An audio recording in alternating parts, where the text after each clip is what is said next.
Where's the light?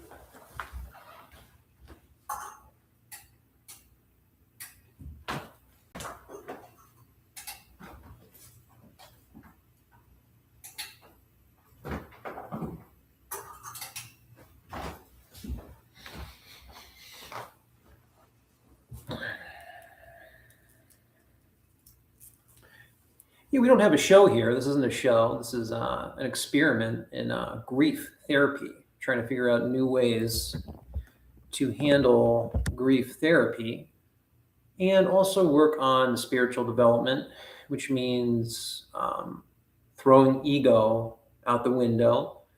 I'm having, there's nothing to hide, and so when I'm grieving, I don't want to hide behind male stereotypes, and I want to let it loose, for everybody to see. No one will tune in now, right? No tags, no promotion, but I can go back and look at this, maybe family members, and there's a significance in this experiment as an experimental artist, whether it's music or spiritual practices. I like to find new ways to connect with people. That's what I do with medium work. I find modern ways to show people proof of the soul in a serious setting, and just like meditation techniques, I like to veer away from always having a guided situation and teaching people how to utilize waves, sounds, different ways to meditate.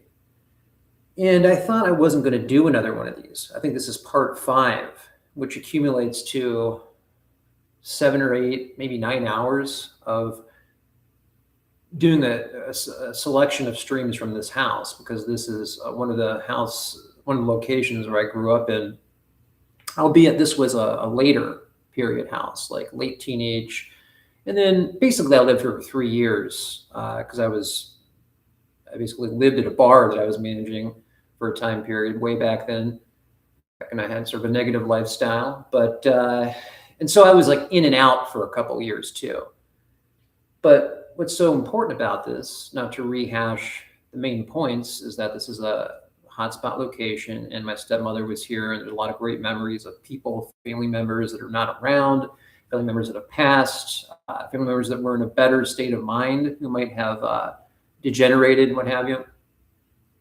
And I figured I'd do one more here, because in the last one, it was late at night, I was doing meditations, and I had something happen where it's kind of beautiful, really, where I had a negative kind of presence kind of creep in towards the end of a meditation. And the last one was pretty serious too. Like I was really deep in grieving. And I realized after that was what we call guardians of certain hotspot areas, where they will test people at the beginning when you're learning how to use the area. And then they will apparently tell you it's time to go, or it's okay to go, And these characters, for mystery students, we realize that they can appear to be negative, and they can try to scare you on purpose. And if you have a device that captures them, they can show up looking mischievous, not necessarily evil or whatever. And that's also a connection, something Dave Wilcox helped me, because that's been a theme lately, is Mr. Wilcox and the positive stuff that he brought to the table, which means nothing you see on YouTube. Basically, that's why I wanted to use YouTube here when I talk about as a format. But something that he talked about on a show that I really needed at the time was about how Pete Peterson said that he had, he had said several times he created devices just like me, led to create devices where you can capture entities. Something I haven't even done in a year. It's not like something you do all the time. You learn you only use that when necessary. And he was talking about how certain entities will come through, and they look like court jesters, and they're decked out in that kind of gear. And I thought that was kind of ridiculous. And then, oh man, it was like weeks later, I saw these things. That's actually true. And a lot of times, guardians, for some reason, of a property, ones that will allow you to not receive the hauntedness, right? Once you've passed your test and you've calibrated to the property's energy, they show up in these like medieval type of clothes, and when you see these things. They all look like DMT beings, like in the sense where they're flashing. When you see them in this dimension through devices, they're usually multicolored and they look like they're animated, way more definition than humans. And I don't want to talk too much about that because that's not the point of this. This isn't an entertainment show. This is serious kind of stuff. We joke around a little bit. And I shouldn't say show, this is the last time I'm doing this, but other than taking questions Sunday through Thursday, and I can appear upon request at any time or within the hour, most likely, and help people. But back to that, I did want to talk a little bit about positive, negative energy, and the point of that was on the last meditation. Another reason why I wanted to come back here was I was in a semi-trance, and I don't do that often, but it was necessary for the cleansing and reestablishment of this area. And something crept in, and I don't know if anybody's watching these, but I wanted to make sure to remind myself what that was, because I don't know, a lot of times I don't remember when I'm in that trance light state. I don't remember, but I do like going back and watching everything. And I wanted to come back here just to finish up this cleansing of this property. And what I mean by that is it's basically a farewell and a thanking for these energies, and making sure I'm not confused about how this guardian presence will come out and let you know it's okay. And I wanted to do one more in the daytime. But most importantly, the main reason I came over here is I had a notion all of a sudden to pop over here like something wasn't right. I wasn't sure if I was coming back. I'm glad I did, because there's a scheduling issue. They're going to do a property auction after everything that everybody wanted is taken out. There's no financial problems or anything like that. My dad just moved with his new wife, who's really nice. They wanted to start basically over, but they're taking a lot of things. And they had this property auction, the realtors coming in, and they had it set up, and there was a scheduling issue. And so I got here and they had the garage door open, tables set up, boxes out, and they were like getting ready for the auction. I'm like, well, wait a minute here. There's stuff I want here. I think this is supposed to go on next week. And this guy's like, it's some older guy with his wife, and they're boxing stuff up, throwing things away. I'm like, guys, wait a minute. Very peaceful, very calm. Like, I think there's an issue. And I just spoke with my father, and I'm coming back to get some stuff. He's coming back to get things. Everyone's coming back to get the final items. Like, there's certain furniture things, like this couch is going to be left, whatever. And everything else is going to be donated, by the way. I found this out today. That's really nice to hear that my dad's going to donate this stuff. So he's not accepting any money for it. He's going to donate to a YMCA cause. That's awesome. Good job, service to others for my father. Awesome.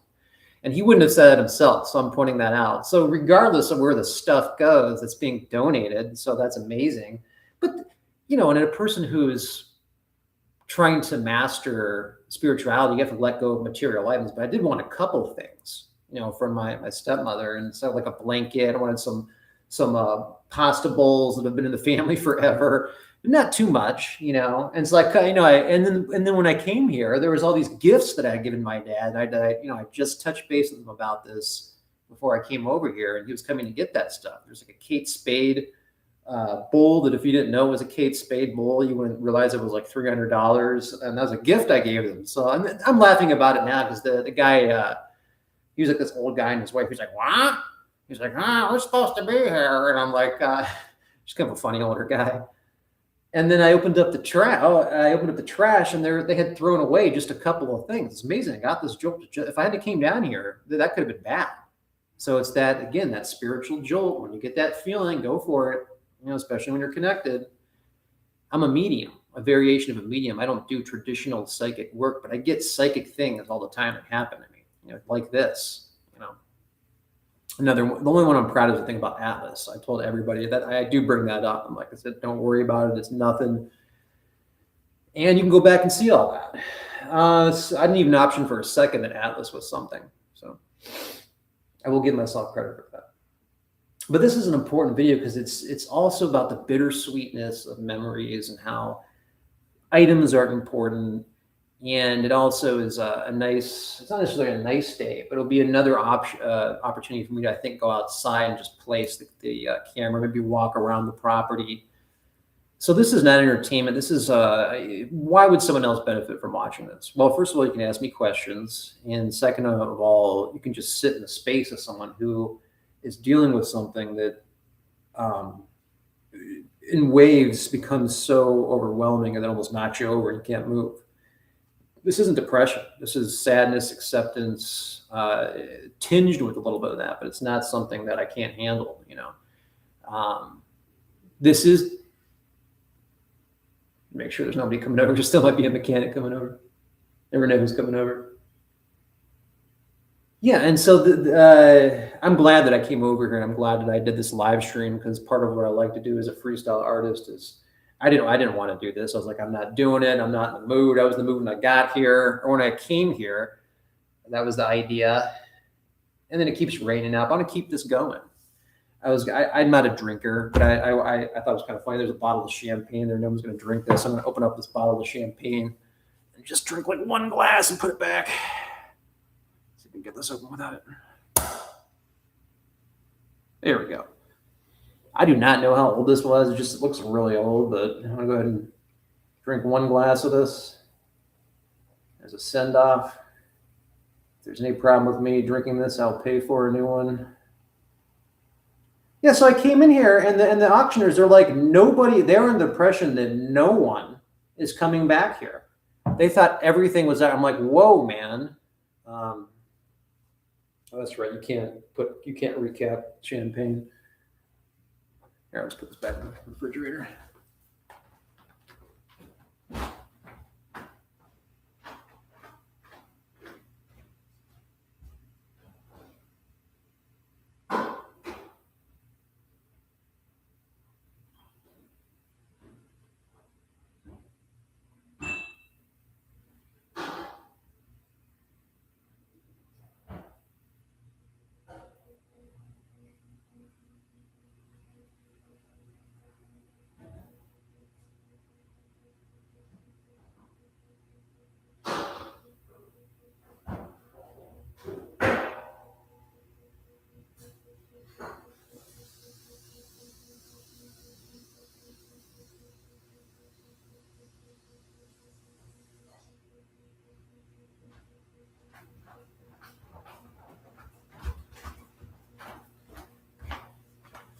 I just dumped the rest of that down the drain. That probably wasn't the greatest idea. I didn't mean to waste that, but no one's going to drink it, so I'll just drink one glass. That's what I do. I'll have one drink now and again. This is an occasion. We'll do that.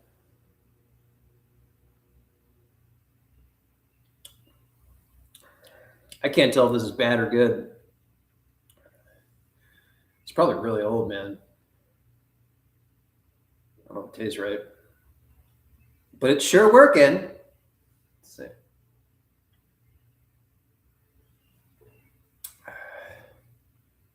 I don't know about this.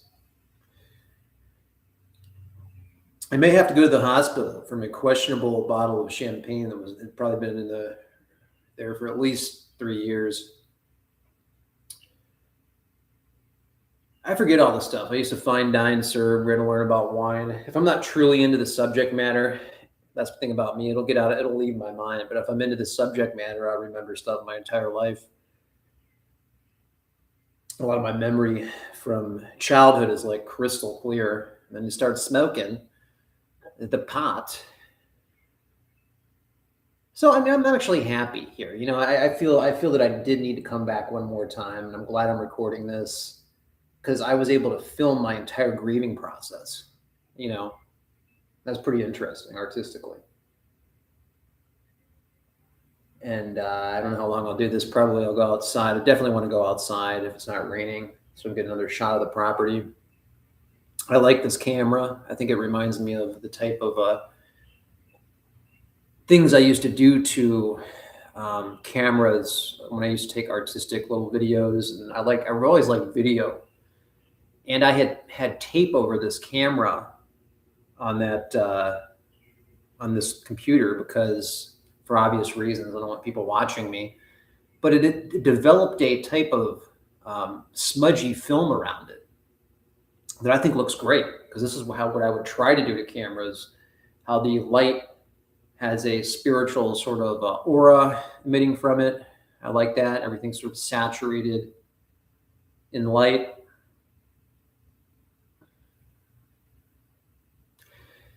I have nothing planned. I think each time that I do these, it's going to be less theatrical. And this is the last one of this series. There's not any synthesizers. There's not even a singing bowl. I do have a soprano saxophone out in the car. I don't know if that will. And also have effects. I carry this stuff wherever I go. I carry luggage, like wherever I go. Like when I go to work, I have like 5 not double bags, but 5 bags. And so I just carry like a saxophone, effect pedals, a mini amplifier. You never know when you'll need it. Never know when you'll need to have a live performance.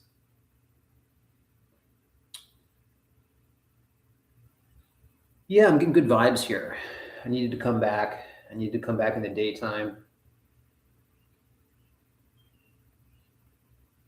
As I was saying before, my stepmother was a extreme divine feminine connected type of person. And you need a male and a female to properly calibrate this property. But because I have unwound my spirit organ through going through a modern form of initiation, I'm allowed to sit here without getting sick.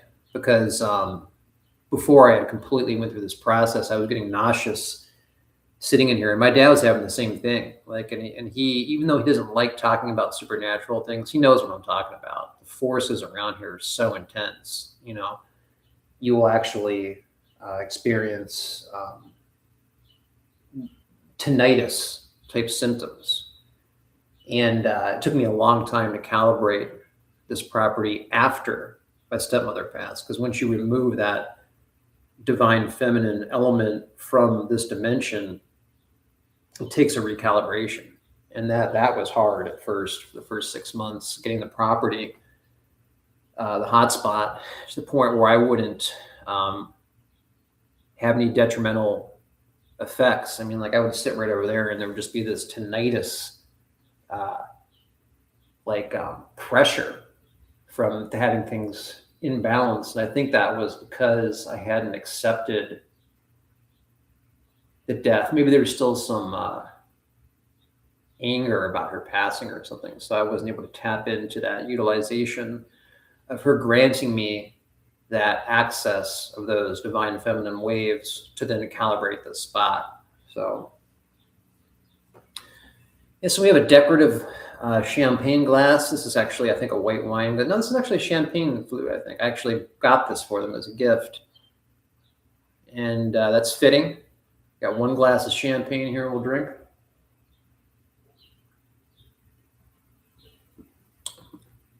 I was like almost put my entire, what was going on there. All right, then we'll go outside a little bit. And I was thinking about, I'm also doing some laundry for the last time here. Got a couple loads at a backup amount of laundry because I test clothes. And so what I'll do is I have like 5 closets full of clothes and blankets, but I don't wear them the full day because I know sometimes it takes me a while to do laundry. So I wear them like half a day, put them in like a bin, and then do a massive laundry load later on.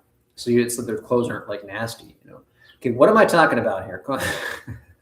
This is therapy. This is being honest about needing to document grief, experience grief, and it's a great way to let go of that ego. What do I have to hide? There's people anybody could tune into this. I've got nothing to hide. I am exposing myself. We've been to some heavy meditation here. I don't have much time because I work tonight. And I send me a message on X. And if anytime you want to talk about death, I see a lot of things out there that when I do investigations into modern spiritual practices, it seems like there's not real meditations that are centered on calibrating your consciousness the way it needs to be calibrated.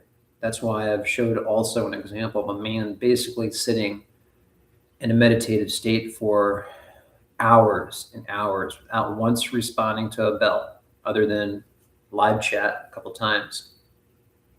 And this is important. So this final stream, which I think is 5-part series, I'm very happy that I did it because it shows multiple lessons related to modern spiritual development. So why did I do this? I'm sitting here, I'm talking about loss and about being totally honest about having a hard time letting go of this property. I think I've said the past 3 times this was going to be the last stream. You know, Here, no, this is it. And the significance of this is just understanding that there's someone out there who knows what it's like to be hit with sadness to the point where you can barely walk. And how do you deal with that? Well, I have a whole toolbox of spiritual tools to help me deal with grief and loss. I had called my sister when I got over here, because it seems like every time I arrive at the property, past couple times I get hit with this grief, where you can barely function. Again, this isn't depression. This is just all the memories coming back in a hotspot, hitting you at once. And all of a sudden you have a scent of that one summer. And then like I walked up to the bathroom and opened up the cabinet, and there was those beach towels from 1993,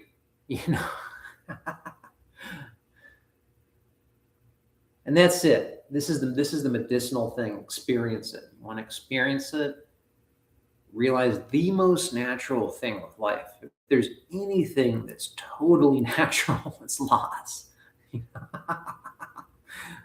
See, here we go. Letting go. Reach into the light. That's why I love this over here. If I had a show, which I'm not doing, I would love to be sitting in front of a light. And a reminder, it's very important, this light right here, right where you're looking, is one of the most 3D holographic supernatural phenomenon I've ever seen happen right there. It's totally appropriate to sit here.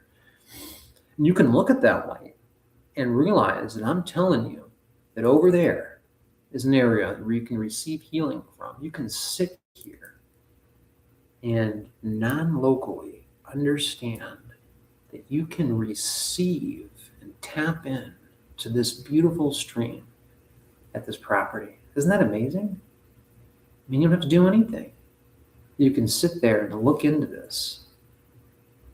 Look into this. Look at my hand. Look at it disappear. This is the only disclosure in town. It's finding out a way to access the angelic light, the healing light that so many people who had NDE experiences have told us about. There's many ways to access this. It's called being a mystery student. I'm not asking them to tell them. Obviously, the champagne has got me into a little mode where I'm feeling passionate about this. And so this is grief in action, and it's not depressing grief. It's a property. It's a hotspot property where I have compartmentalized my emotions for certain family members that have passed away, and I'm experiencing it right now in real time. It's like I'm experiencing all of my grandfather, my uncle, of course, my stepmother, the other grandfather, all at one time. And they're saying it's totally okay. This is completely natural. We're here for you. Sit here in your last hours here. This is really it. I'm not coming back, even though I could, for another week. Focus and engage in real healing. One of the themes of this 8-hour 5-part series I've done for the past couple days here is to remind people what meditation is. Okay, there's breathing exercises, which you can do throughout the day. And then there's meditation, which requires discipline, dedication, and being able to go extended periods of time with no distractions. Okay, when you limit the distractions and the debris from your mind waves, can allow in the light. And you pull out the positive light. And you can experience this loving dimension, this loving substance that mingles with time. And it's the substance that my stepmother told me she could see and experience as she was lying on her deathbed. She was trying not to laugh. And then she's like, I kept coming near her on a deathbed, and she was like, kept going. She had a spinal cancer. She was kind of like, and she was trying not to laugh, and I felt bad because we don't want her laughing. What do you see? She's like, you put those glasses on. I can't. Now, is this a power? Do I have a power? No, I have access. And after that experience, it led me to hospice. Now, I've said this, and I've said Raymond Moody has led me to hospice. I've said that Dave Wilcock has led me to hospice. I've said that Dr. Lynn Kai has had. No, it was all of these characters combined, accumulating in that moment with her, where Wilcock, Raymond Moody, Kenneth Ring, Dr. Lynn, Rupert Sheldrake, Nag Hammadi texts, Rudolf Steiner, NDEs, the light, my stepmother, hospice, volunteer work.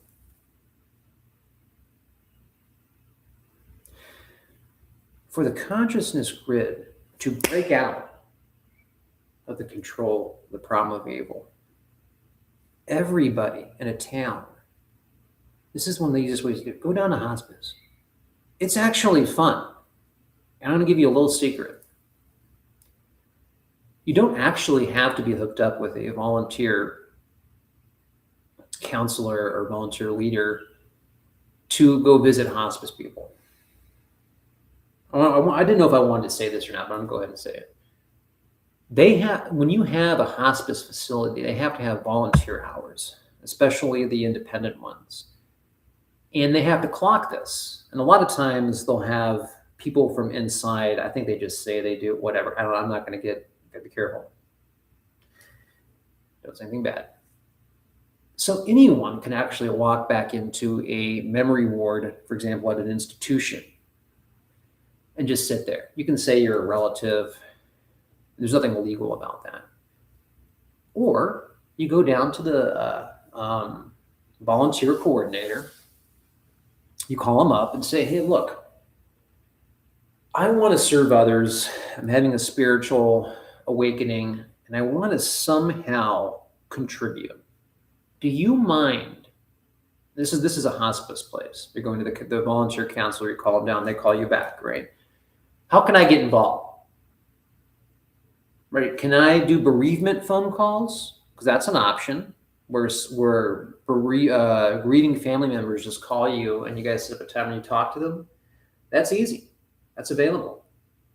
You could make crafts, turn it into the place. You could do volunteer office work. I mean, this is if you're a little nervous about actually meeting a dying person. You could still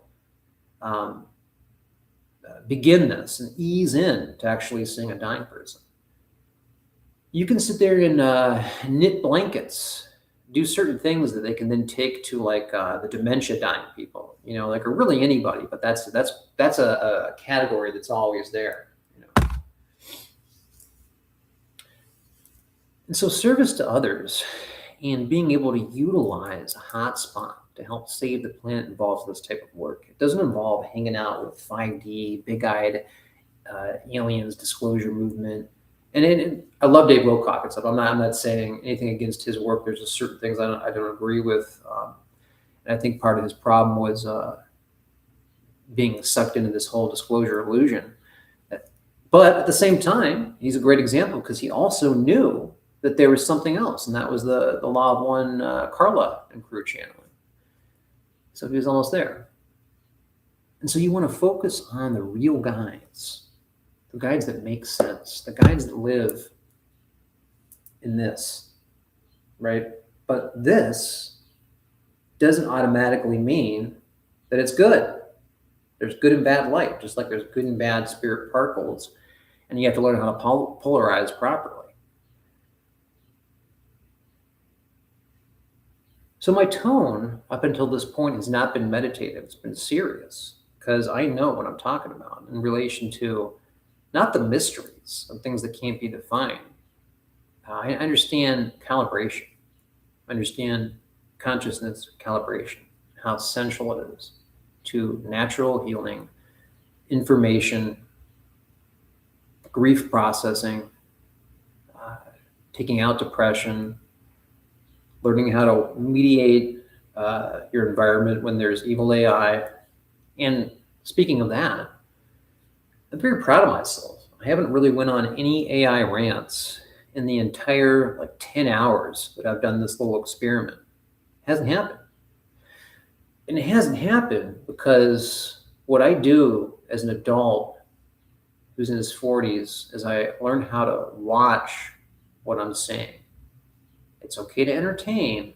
You can dance around, do dumb things, but don't veer into that entertainment where you're getting into evil entities. And that was a theme that I'm going to talk about an experiment that I did that I wasn't sure it's going to be the highlight of this stream. I care less if anybody's watching. I think people will watch later on. This is for later on. It's for me right now as well as other people. Don't hit the like button. Don't subscribe. This is real spiritual work. It doesn't require any of that. I wanted to talk about an experiment that I did. And I don't talk about this stuff often, but this is so important for our times. And now I know why I had to do it. I had created devices just like Pete Peterson, being led to create devices where I can capture entities. And part of this is you have to sit it in a hotspot location and ask for it to be turned on. If you don't maintain it, sometimes they'll only be active for 48 hours. Oh, no, I'm sorry. It's not really funny. I read this book called Orbs. You can buy on Amazon about these people who did an orb study. These aren't the same type of orbs that I'm seeing, but that I thought they were. There was something else.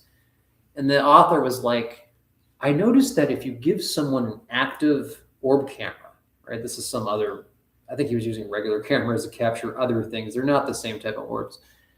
And he goes, it will be active for 48 hours if you just hand it to a random person. Okay, why did I get into talking about that part? I don't know. But so I've got some stuff planned here. And there's also this really interesting book. It's by a series that kind of does the same thing. It's by this Common Sentient series. Find this on Amazon. And I thought this was like a Freddie Silva book, but actually it's not, because I had read all of Freddie Silva's material and I wanted to find something else. And what this is there's a Freddie Silva section. It's actually people talking about subject matter that I think he currently is kind of like the expert on, which would be sacred sites and portals.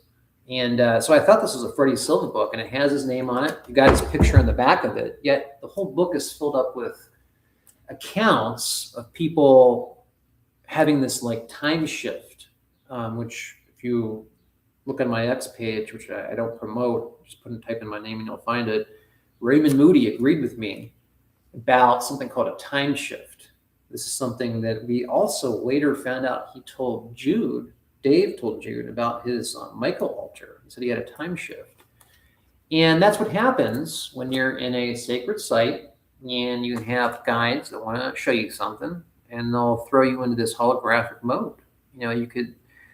You don't have to have your spirit organ unwound to experience this type of holographic spiritual time shift.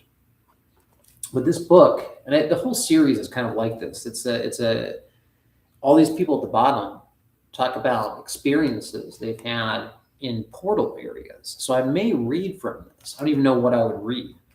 I might just pick something random. But I do recommend this as a fun little way, because towards the end, Freddie Silva tells you how to find these locations. I haven't read this in a while. I'm gonna hold on. Does that begin with Freddie Silva's? Understanding portals. Yeah, so he does an intro that's really awesome. I don't know, everything's ran with me. That's the kind of artist I am. I might dive into that. I might not. I don't have much time. I do have to take a bathroom break, probably because I slammed that little bit of champagne, that one glass that I drink. And look at that. Isn't that nice? I got that from my stepmother. I found that over there. It's got some kind of copper gold / coating on it. I haven't meditated yet. So I've been talking for almost 40 minutes. There's been no meditation. So I'll go use the restroom real quick, check my laundry, possibly go out to the garage, smoke some cannabis. It's not necessary. There's no wine, cannabis, not necessary. It's my day off. I'm doing it.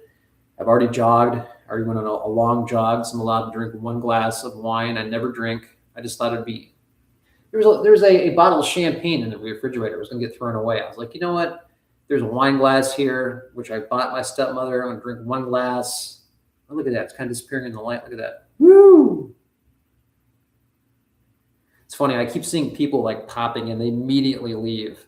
I love it. I love it. Don't subscribe.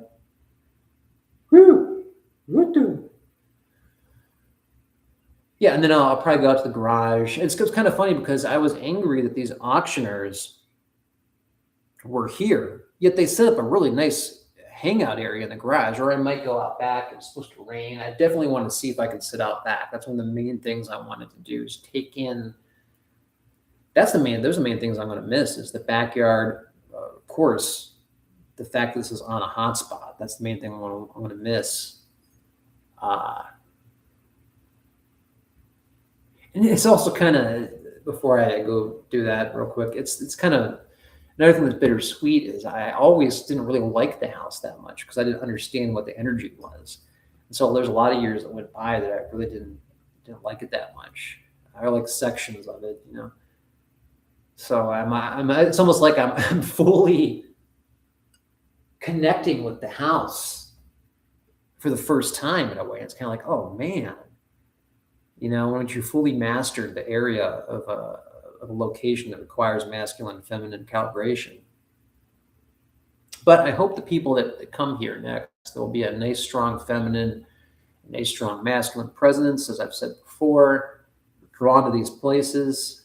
And I also want to talk about how I figured out that Dave Wilcox was living in a hotspot where he might be able to connect with the phenomenon that I've learned about holographically. And it turns out, I don't know if he told his audience this, but we found out later from Jude, as I mentioned a couple minutes ago, that he had a holographic time shift.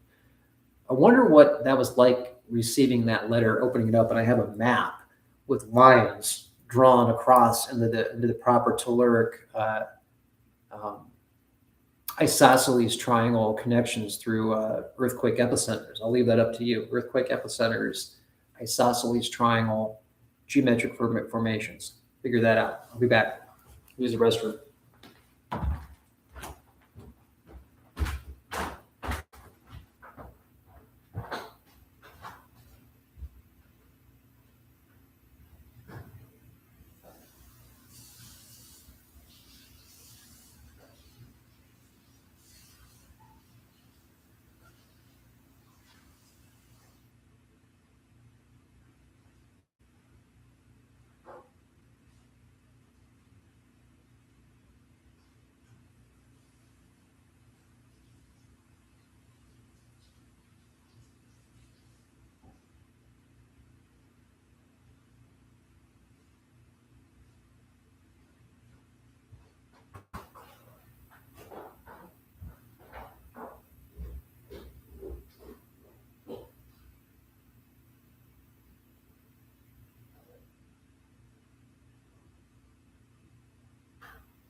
Yeah, so we're 40 minutes in and I haven't done a meditation yet. That's fine. And I also forgot to bring a sizzle jacket. That's fine. This isn't, I can't sizzle like Dave could. So what I'll do now is I'll go out to the garage for a moment, a canvas session, and then head outside if I can, because that's what I wanted to do, and just sit there. And maybe we'll come inside and do meditation first. Got maybe an hour or so. Feel really good now. This is therapeutic. And it'd be nice if someone could stumble in and ask me a question about loss, ascension abilities, paranormal phenomenon that they're seeing. I try to focus on peaceful light phenomenon, and then I will come in and talk about that experiment that I did where I learned how easy it is to remove negative energy. And I made some videos about this last summer. I don't know where they're at. Those ones I usually don't go back and rewatch.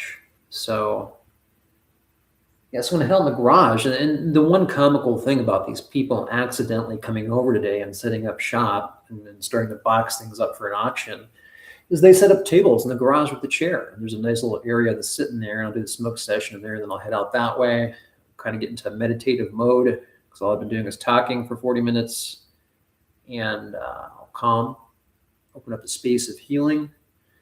And as a reminder, I'm going to take this off. And as a reminder, a space of healing, this space holds a particular significance. What is the importance of this space? Okay, well, number one, it's in a hot spot.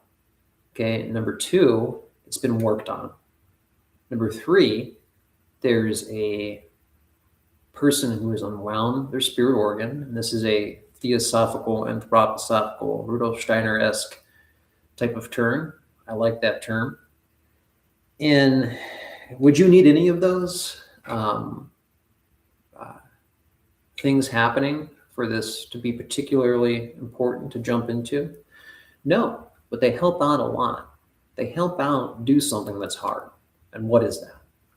It's being able to pull out service to others, spiritual particles, good or bad, when your whole entire planet is shrouded. And it takes work, dedication. And when you can be in a sacred area or be standing around a shaman, you have access. And non-locality involves thought process. It involves state of mind, point of view. These are all keys to entering in to a real spiritual space, held together by people, by workers who have been called to ascension, to the 25,000 year plus cycle, to wake up and do what they've always done.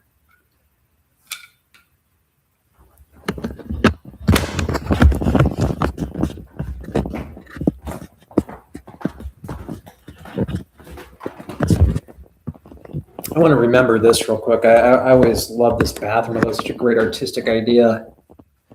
I showed this to my sister, went to my family. You see this? Isn't this cool? I remember when she was making this. She put these little things on the wall, these 3D. Look at that. Let's make sure we get a good shot of this. I love how the light's saturated. It's like her presence is around us everywhere I'm going within the light, and I know she is. Look at this. Look at this. What a great, this is totally artistic. This is her idea.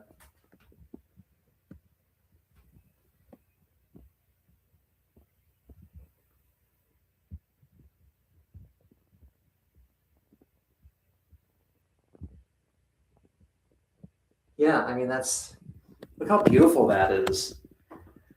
So I'm remembering my stepmother. This is all her, this little bathroom is her artistic invention. I love it. I always loved this.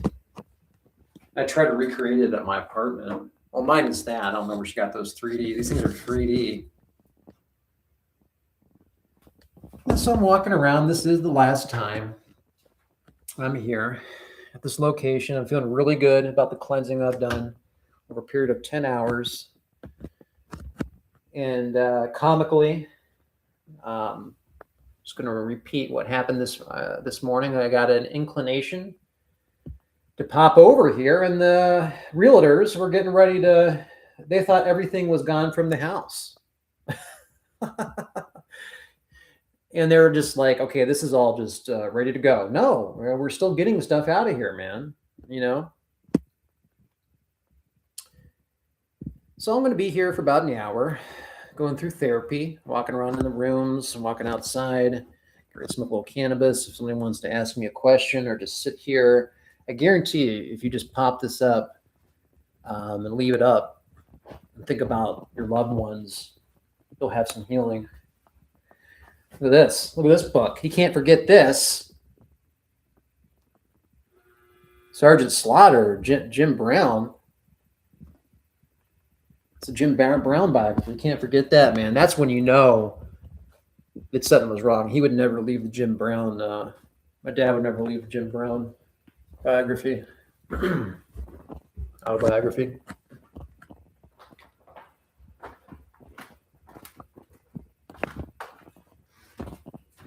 Yeah, look at this. I come here and they're like, this is Kate Spade bowl. It's like $300 bowl. This is a gift. I knew something was up. Something wasn't right. Half the stuff in this kitchen I got is not half the stuff, but a good percentage of the little things I brought over as a gift.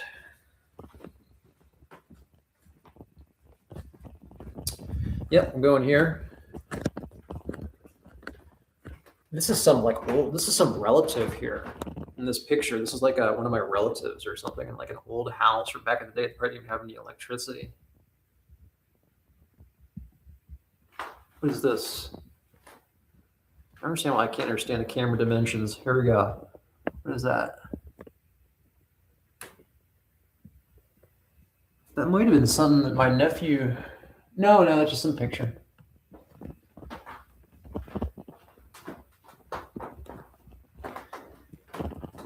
I keep saying meditation, meditative space, but I keep yapping. I need to be quiet.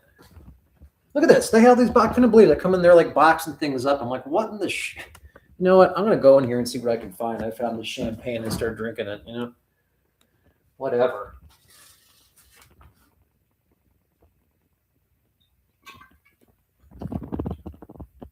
Hey! Hey!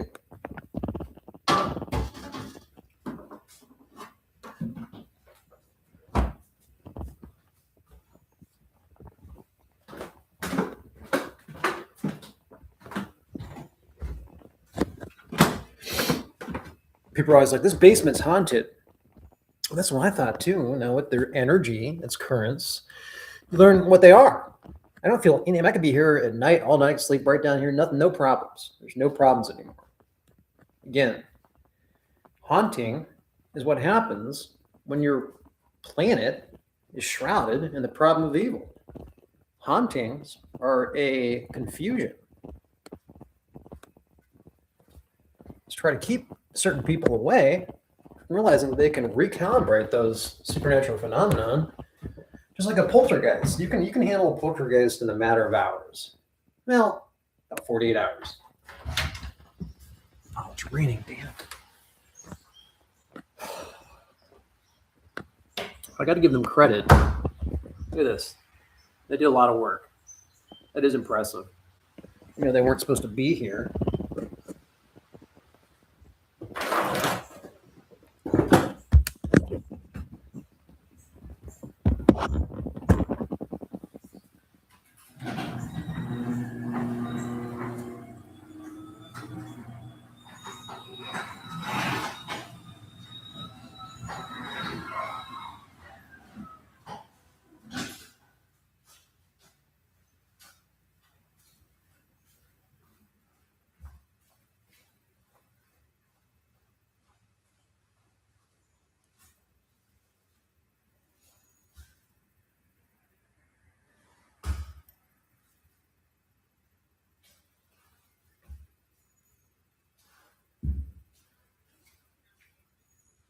I've got it.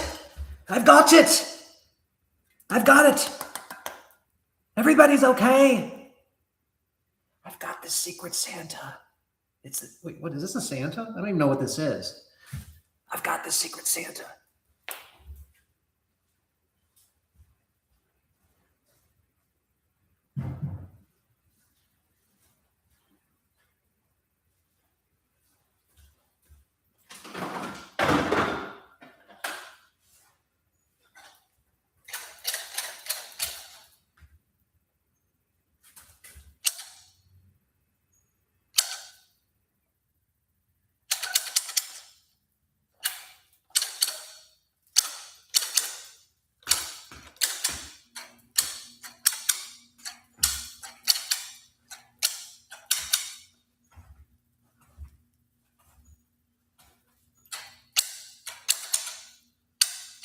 This is the most entertaining thing you're going to watch on a Sunday. Just you have to admit to yourself, it doesn't get any better than this.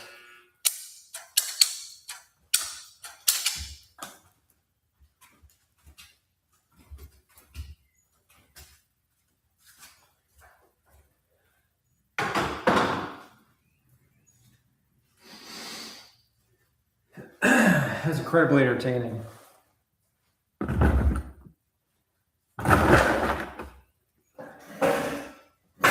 I mean, if I could think of the most entertaining thing that I want to see right now, it's a man wearing a llama shirt, puffy pink sunglasses, slightly inebriated, dancing with scissors. And you're going to find out that these are the people that have the answers. The regular people who embrace the absurdity. They know the game. They know the Maya. And they're ready to help us save the planet through service to others. It doesn't take much to go down to the hospice, man. You can put on something like this and a llama shirt. That's the easiest way. Go back, there's some dementia patients back there. You know, you show them a video, like I was like, oh, how am I going to entertain these people? You show them a video of a panda climbing a tree. And I was sitting there for a year going, what do I do? What do I do? They look like they don't like me. Imagine that. And you show them a video of a panda climbing a tree or an otter, and all of a sudden he's like, ha, ha, ha, ha. And then I started asking questions. Why is he laughing? Turns out he was a farmer. Okay. And he had a pet fox, and I started doing more investigation. You show him a picture of fox, all of a sudden he's like, I like that. He can talk. You know, it's beautiful serving others. You go to the hospice. You sit there at the hospice. You go in the back. It's no big deal. You find somebody, you hook up with a volunteer coordinator. And then what's fun about hospice is you can wear something like this. You wear a llama shirt and glasses. That's half of the entertainment. They're laughing at you. Laugh at me. Go ahead. And it actually becomes really fun. And I've talked about these phases that you pass when you're start talking about hospice. There's a couple people, they're all gone. And you know, you pass these phases. And when you're on a path of service to others and you're actually working within hotspots, you will notice an enhancement. And one of the biggest enhancements I ever noticed was when I started to enjoy hospice work. I remember walking outside after this hospice session at an institution with this guy where I'd finally realized it's not hard. You know, I was showing him like tractor videos. I found out he was a farmer, showing him fox videos, and he was laughing. And also found out he likes looking at, pictures of military bikini photos, and so when no one was looking, I would show him, oh, I like that. I like that. And he learned to enjoy it. And I started to realize that when I was sitting in a space, especially around Christmas time, like you'd be going in the back and they'd be watching some movie with Bing Crosby or something, and somebody would have a tear running down their eye. And you realize, oh my God. I realized, oh, this is one of the most meditative, healing areas I could be in. And each time you pass these phases in hospice, I would go outside and I would have that connection even stronger. Everything was brighter. You would feel this access to that particular type of love there's a substance that I was talking about that my stepmother verified on her deathbed. And I remember another times I had this phobia. Have I stopped talking yet? What is it? I mean, I'm supposed to stop talking for a while. I had a phobia for people, like where I didn't want to like touch people. I mean, like I didn't want to like save someone like I don't know how to describe this. I'll just use the example. Like I noticed this guy was shivering, right? I looked down. He had sandals on. I'm like, oh, wait, where's his shoes at? That day, there wasn't enough staff. It was understaffed, and I was able to get his shoes. And I remember I was putting on his shoes. I had to touch his socks. And normally for me, that would be like, oh, man, that's like I have a phobia for that. And I did it. And when I left hospice that day, man, I realized something. There was that. Everything got brighter. Prana started seeping in, saying, hey, you're ready to work out. We're going to give you a little bit extra energy during your workout, spirit energy. And I was like, yeah, I get it. Just like today, after doing like 10 hours here where I wasn't feeling positive, now coming back today, I realized I needed to come back one more time. And that's also my laundry buzzing. So before this little smoke session, I'm going to go switch the laundry over real quick.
Oh boy.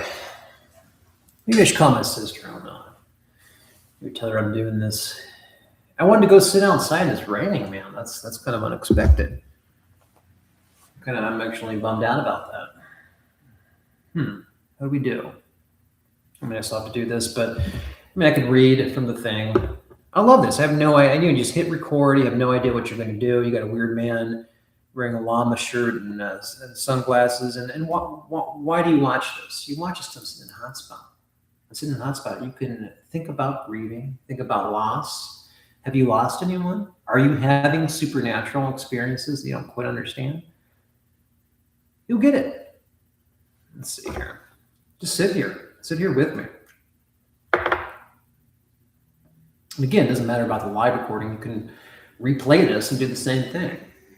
And the properties energy will open up, ask for it. Hit play on this little, any one of these videos, and it's 5 parts. Ask to connect right here in Ohio at the spot. Ask for healing. So that I will do 3 good deeds tomorrow if you allow some alleviation of this pain, whether it's emotional pain or physical pain.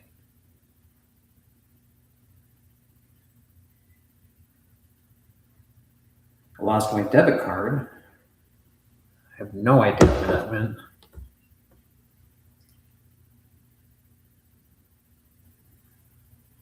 And that's a pain. I wish there was some kind of thing on the debit card that you could use so it told you the exact location. I searched everywhere for that thing.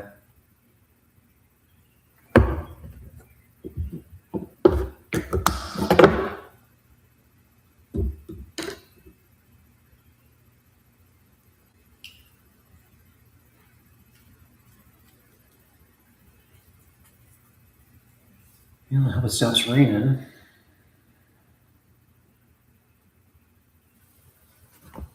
This book that I was thinking about reading some passages from, it's really interesting because it's Freddie Silva talks about how you can find there's sacred sites, lesser sacred sites, and just telluric areas. And then there's this one would be, I don't know exactly how you would define this area, but it's extremely powerful. It's right by Stan Hewitt Hall Mansion. I'll just let you know that. And when we're moving, I had to put my address the other day on X so people could possibly donate nuts to my pet squirrel.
What's up with this? What's going on?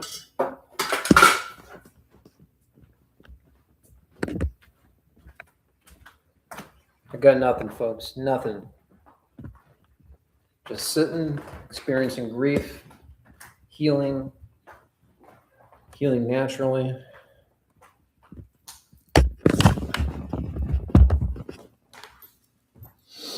Looks like it's stopping raining. I might be able to go outside. This is excellent.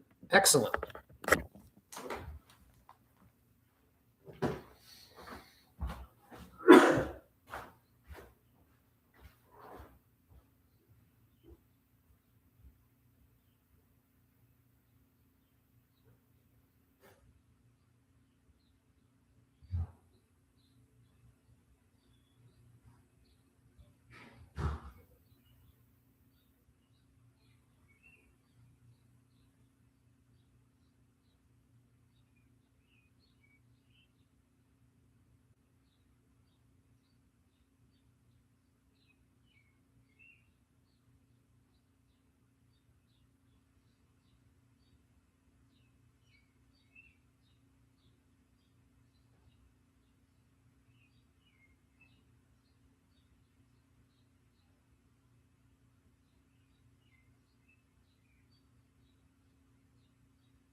pretty funny.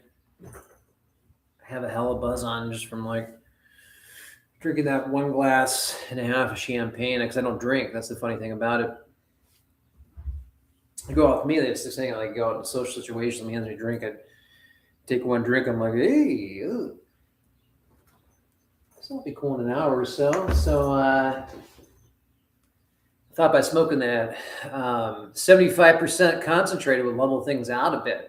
Let's just have a casual glass of champagne, sort of humor myself. Honor the celebration of this property. Saying bye to it. I have one glass, and now I'm like, I have a hell of buzz on. Seriously, is it because of the combination? Like, I don't know. Kind of sidetracked me a little bit. It's funny. We'll record this last. It's almost like my stepmother's spirit's having some fun here with this farewell. Oh, got my fiber cloth messed up. 7 geometric thought forms gets inebriated live for you, Hey, don't forget your train, Ma.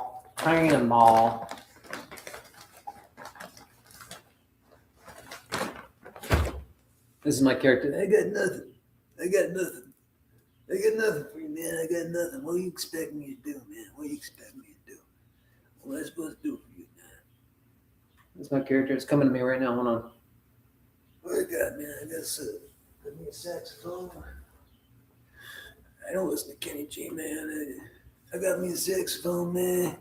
Hey, it's not my fault. Some guy named Kenny G took away what Coltrane did and messed up. The soprano, Miss Soprano's a great saxophone, man. I don't listen to Kenny G, man. They ain't jazz. Although he seems like a nice guy, though, and he definitely has serious skill. But I don't listen to this shit, man.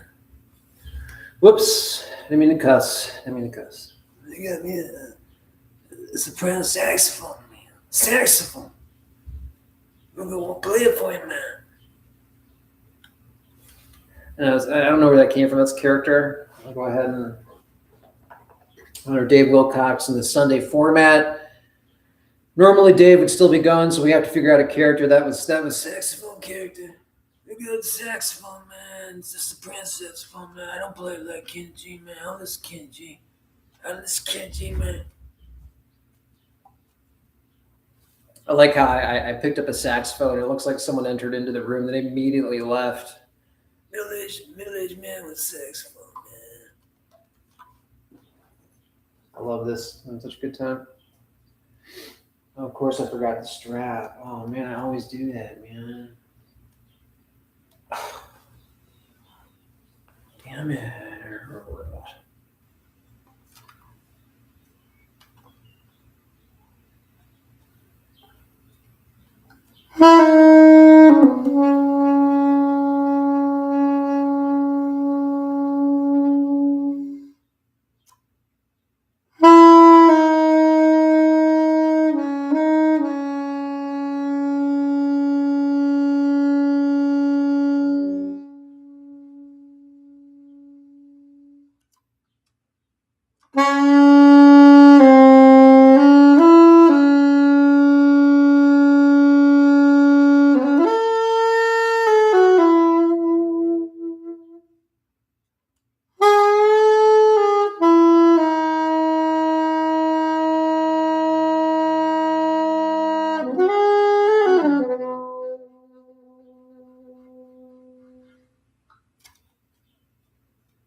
saxophone.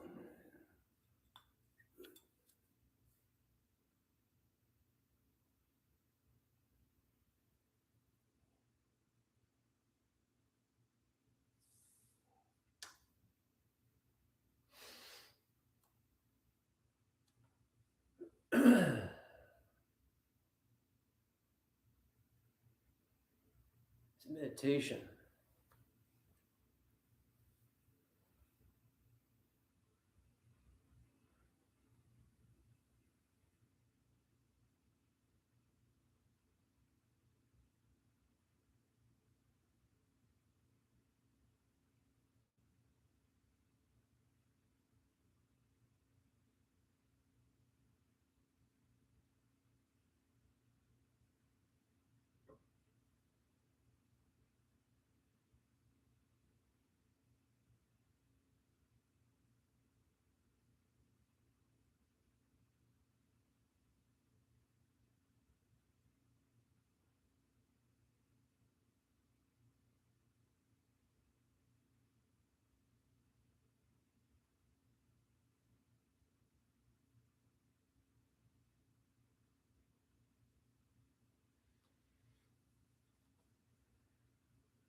as I sit in this space and hear the birds which enter into the living room, and meaning their sound waves, and those waves bounce off the wall just like the saxophone did a minute ago. I have effects in my bag with the microphones that clip on, yet I did not feel the need to attach any effects because the natural acoustics were good enough.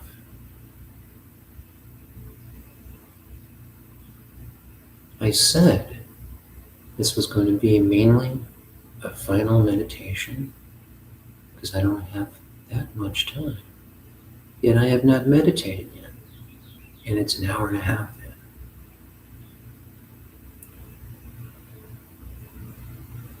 in. Now is the time to calm the mind and prepare for what has to be done later, and sit for the final time.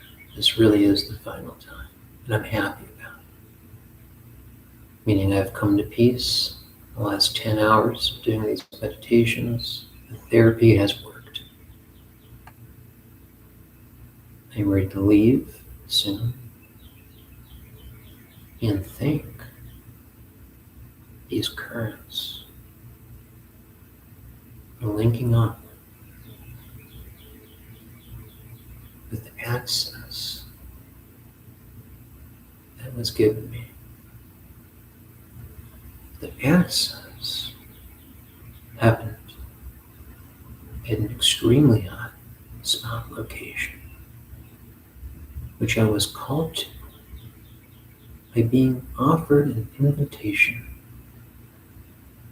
to spend a good portion of my existence there by someone who appeared in the night and offered that to me.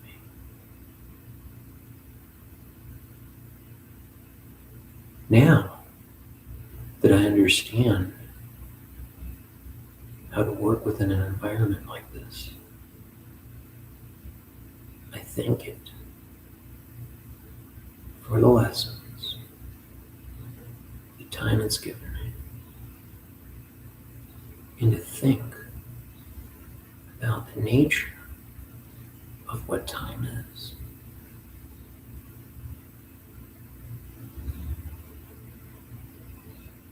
I hold in my hand a jade stone. It's a living being.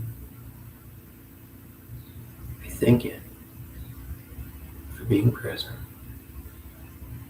helping the calm waves to cut through any debris, any negative debris.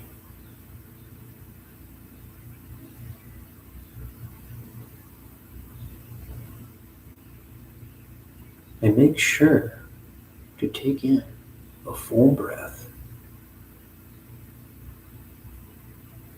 the healing environment, which can be turned on non-locally at any time, whether you watch this live or not, by believing that it can.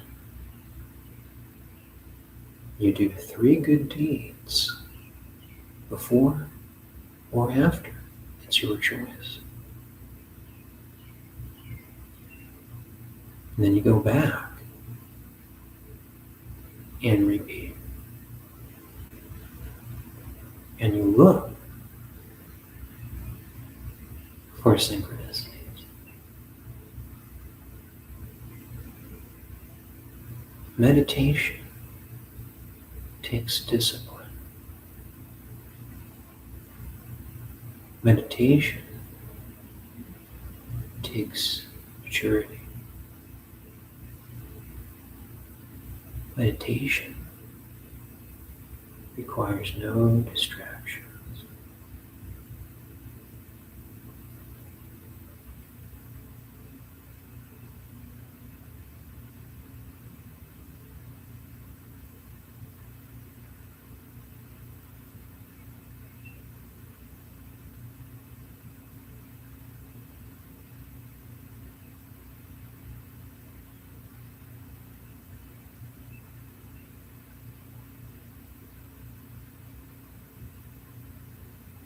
We can hear the birds outside as if they were inside because of the acoustics of this room.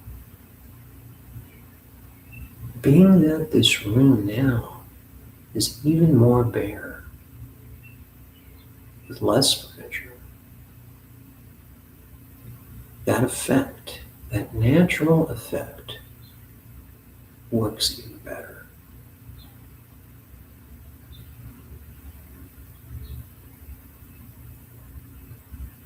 As I sit here, I imagine a grid, a consciousness grid, being repaired by thought and by action. And follows, chain, link.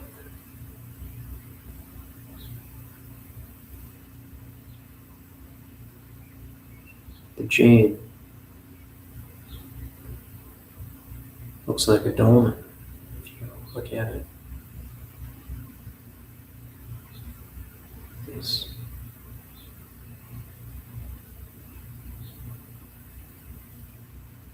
the jade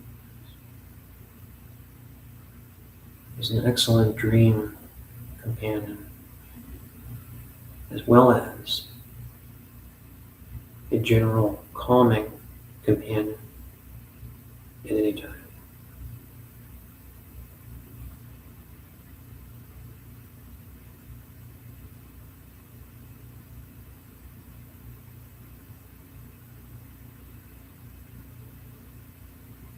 Meditation does not require eyes open or eyes closed.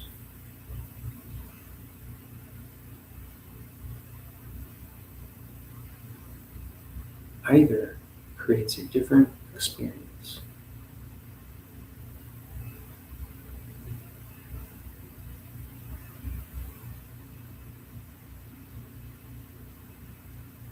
Meditation is understanding non-locality.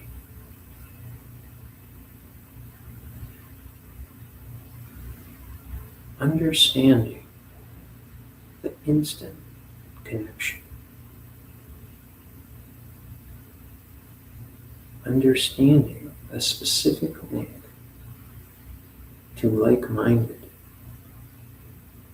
people.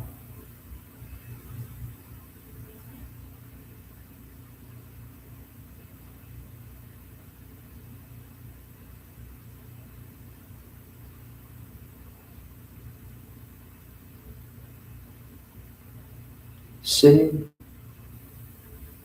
in a space with no distraction.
I bring back the memories through the substance of time here in Maya of my stepmother in a selfless service to others individual who, even at the time of her death, still didn't know much about it because she didn't talk about herself. She applied her professional demeanor to her personal life and was the person everybody came to seek advice from.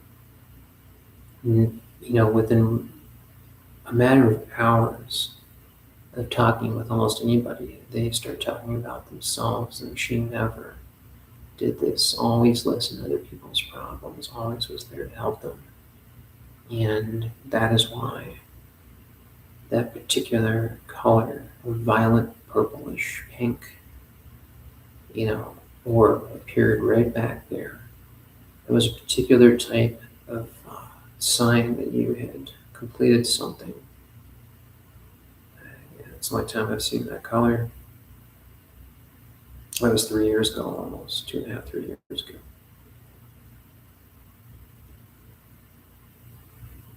I thank this property for allowing that access due to a particular location.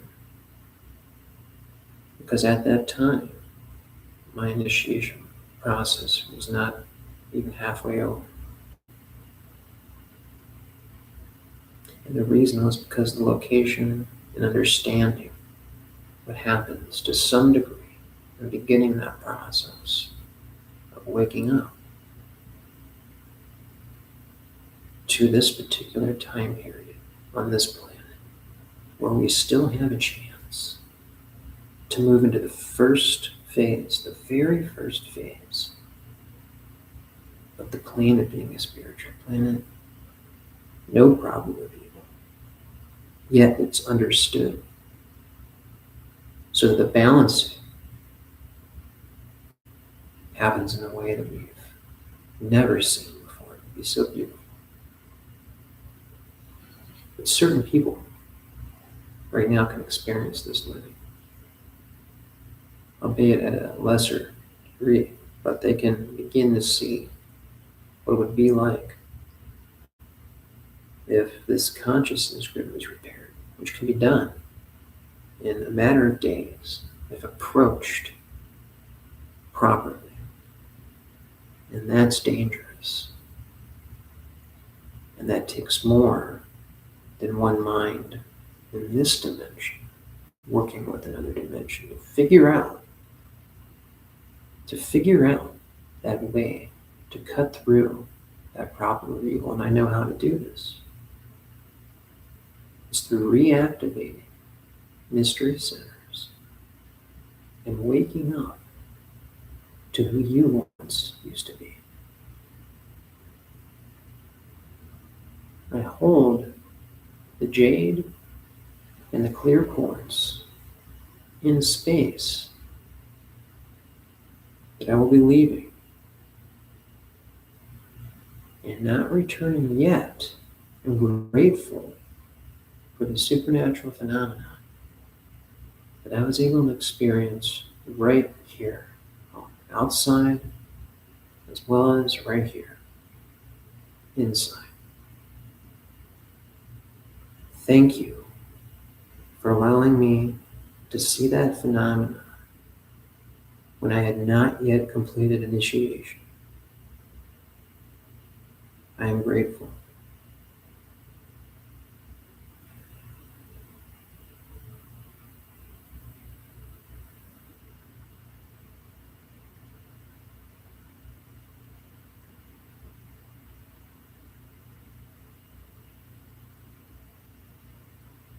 About an hour ago, I had discovered a mystery bottle of champagne that was going to be thrown out, and I decided to drink it. Was it safe? I think it was, because that has since worn off and I've not been poisoned. I'm happy. It's Sunday. Normally, Dave Wilcock would be doing a show if he was alive and hadn't decided to kind of flip on over to that other world. What we got here? Let's see here.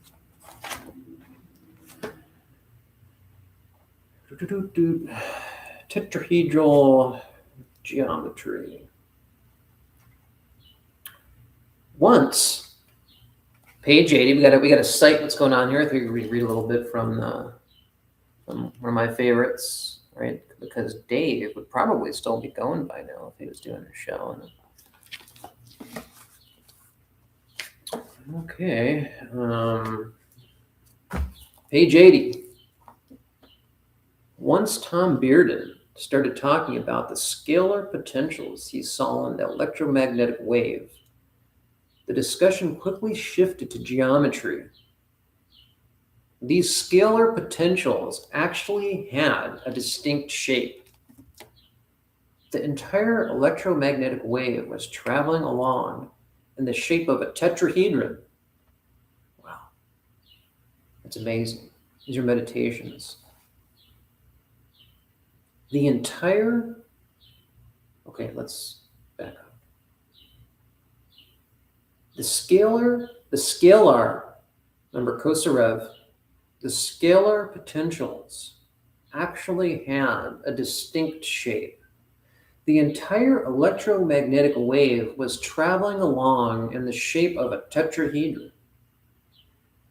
A tetrahedron is similar to a pyramid in its basic shape. Instead of having a four-sided base, it has a three-sided base, which creates a total of four equilateral triangle faces. And sure enough, if you study that up and down movement of electromagnetic wave, electrostatic wave, with the left to right movement of the magnetic wave, you can see that the waves are perfectly tracing the shape of a tetrahedron. And he's got of course, a source right there, because this isn't just Hui, he's got a whole, you go to the back, you've got, because sometimes when you have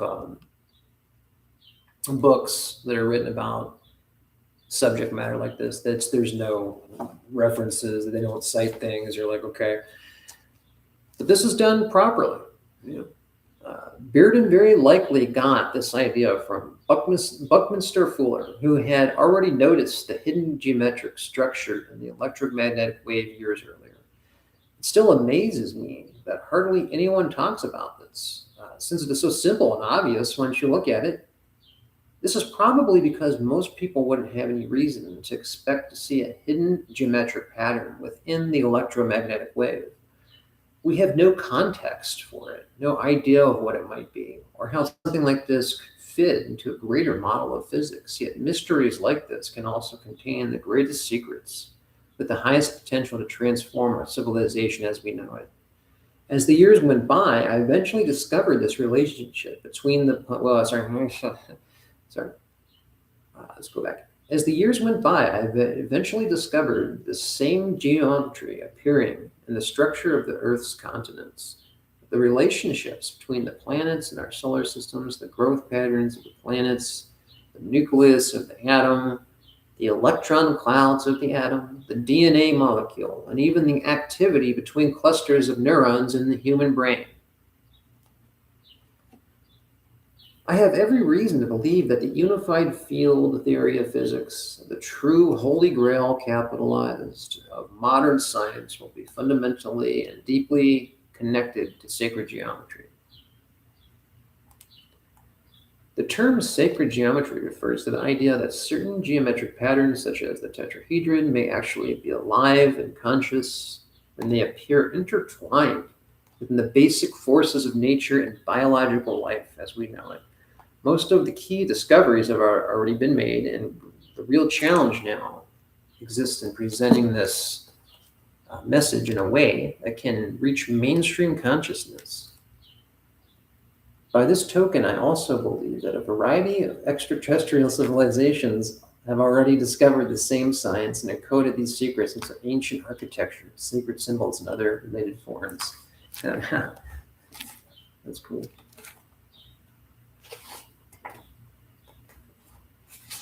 See, I go through books when I read them. I take this seriously. I have to have a hard copy. I can never use AI because I mark them all up. I mean, like reading a book is more than just having a hard copy.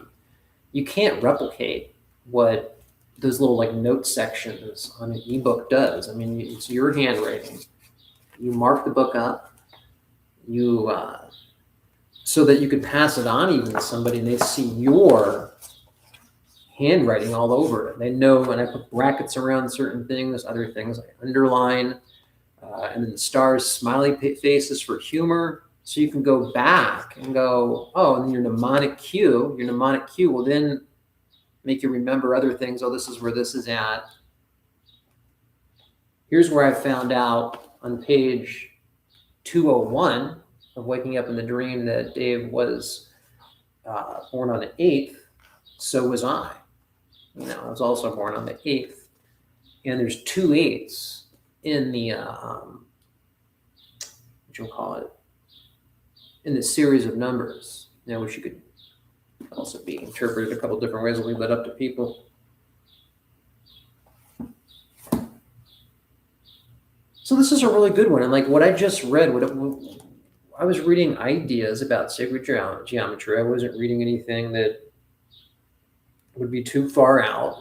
That's how all these books are presented. They autobiographical. It's not leaning towards exactly one thing. It's leaving a lot up to people to investigate the topics for themselves. And that format stays consistent.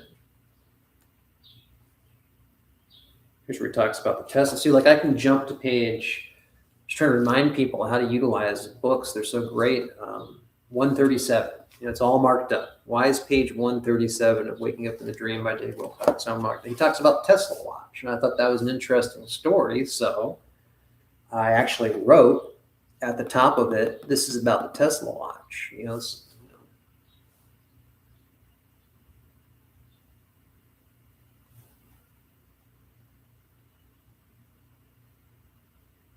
This is classic Dave down here. I feel that the crystal revolver could easily have been found in an ancient architectural site such as Egypt.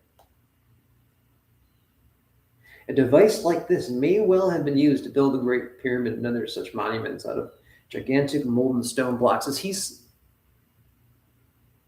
saying this is for certain? No, he's saying, I feel that crystal revolver could easily, these are just ideas and they're put in a way that's exciting and fun.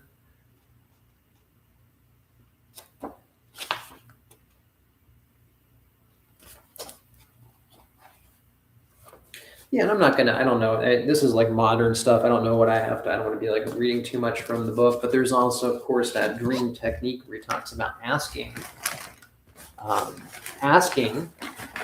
to be able to remember your dreams. And that's important because that's another thing I'm grateful for, because I believe that I read that at the right time and it helped me with a particular phase of initiation. And I urge people to look at those crop circle formations, like I attached the last video to on my X thing, and look at those images with spheres and in what looks and wave patterns. And if you know what that means, keep meditating on that, because you can actually unlock information that you're supposed to know just by looking at those images. And I forgot I was actually going to connect that with the last thing. That's probably the first thing I forgot during this whole 2-hour thing. So what is this?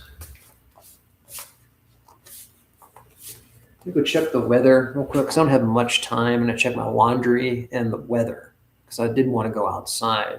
I mean, I'm not going to come back again, but because I already did get some outside footage, but it's important for me to get outside footage. And another thing that's interesting about these videos is you'll see how I tend to talk fast, yet when it's meditation time, we can go. This hasn't been a meditation focused stream, but because there is a sense of a time schedule. And when I have a time schedule, unlike the other ones, I already know there's a factor lingering that can't actually get me into the full meditation mode. So that's why we're not doing a bunch of meditations here because of that factor. But this is a 5-part experiment. This is the final part.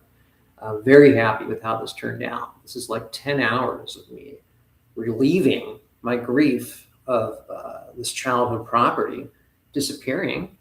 And it's also a sort of a time frame like when Dave Wilcox was doing his show, and it's kind of honoring him in a way. I don't do this, so this is a fun little project.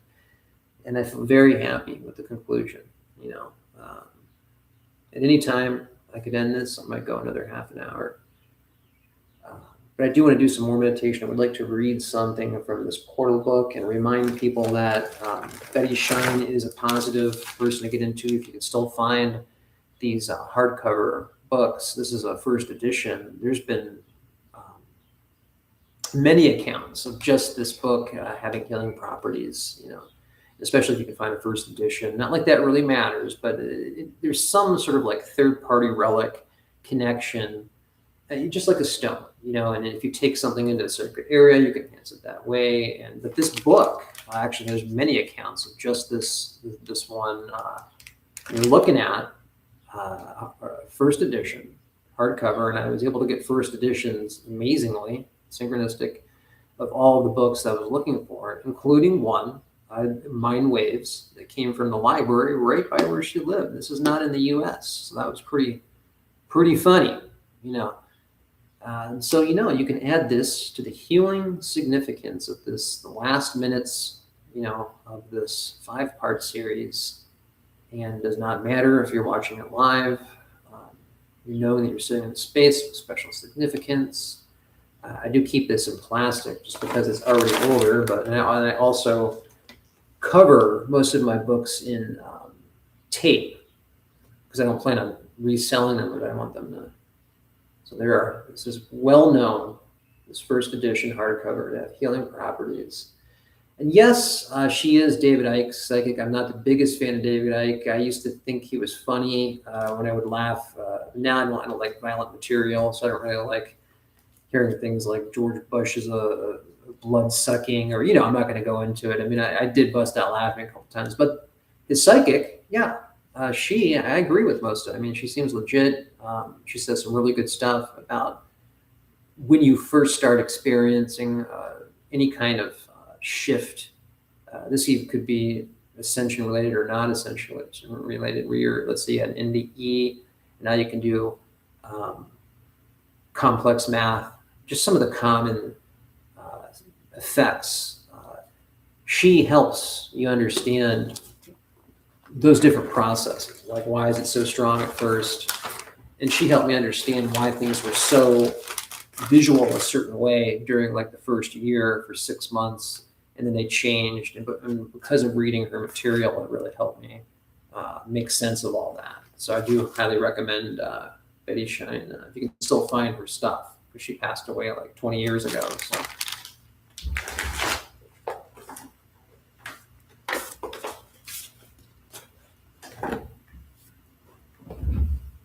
Okay, what do we got? It's 5:17. I got. Let's see here. Check this laundry. I really do have to do a couple more loads. I don't think I'm gonna make it for when I have to leave.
Strange cars sitting outside. What's going on? I wonder if they're coming in here.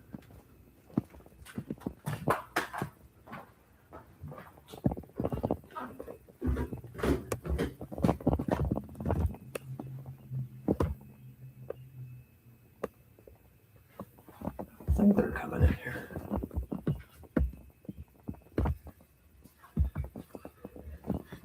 There's a strange car outside. What are they doing, man?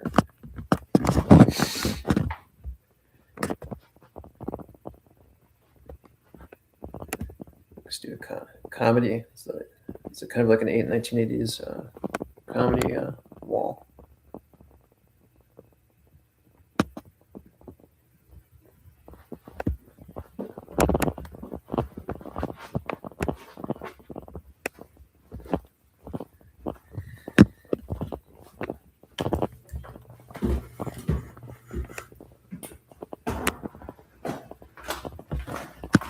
Gotta keep it going. I came for these bowls over here.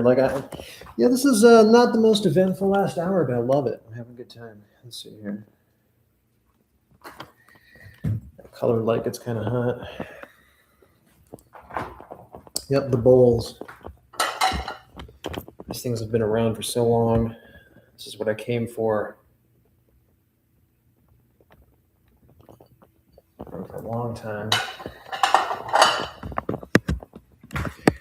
That's kind of funny though. That guy that was in here, that auction guy, he was like, they're like moving the stuff around like it's. I'm like, this is the Kate Spade bowl, man. I'm like, this gift I got. I mean, there's got to be some confusion here. There was. I mean, you can just throwing the Kate Spade bowl around, man. Oh,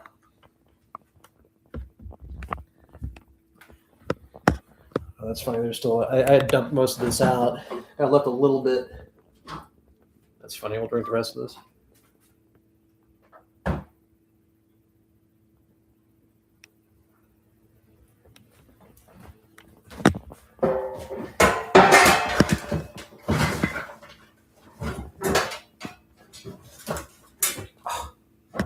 How dare they throw stuff away? Oh my gosh. I'm so glad I came over here, man. They threw away an old stamp that had the old house, not even this house, the old house had like my dad's name and my stepmother's name. I took it. It was a stamp. They had it. I'm not going to go through the trash. I'm not going to, I'm trying to master and permanent it, but there's a reason why I saw that right when I opened up the trash to throw away a bottle of water. Yeah, so we had like a glass and a half of champagne. This is water.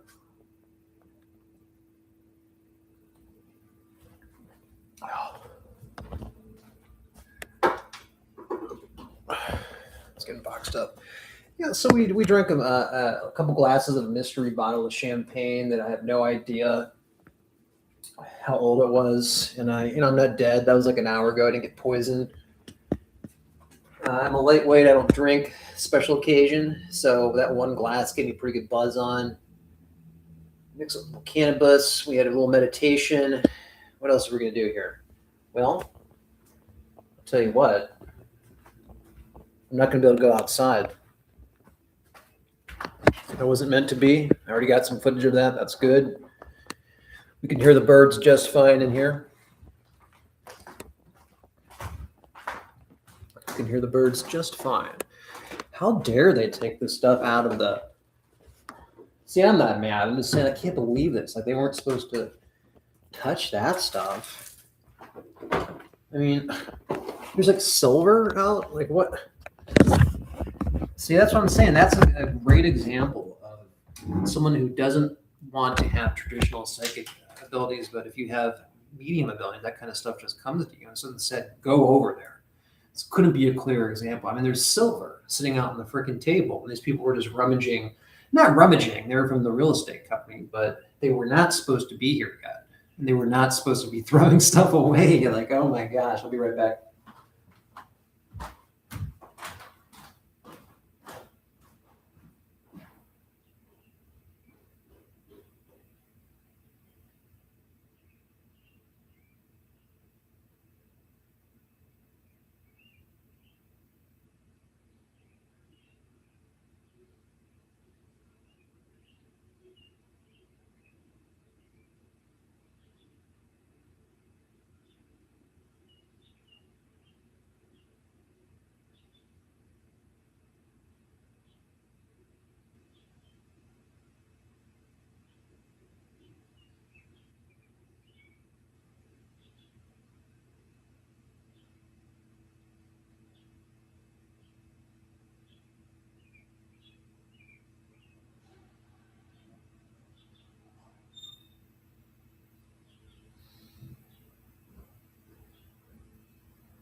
wish I didn't have to work tonight because I'm just like having such a peaceful, relaxing experience.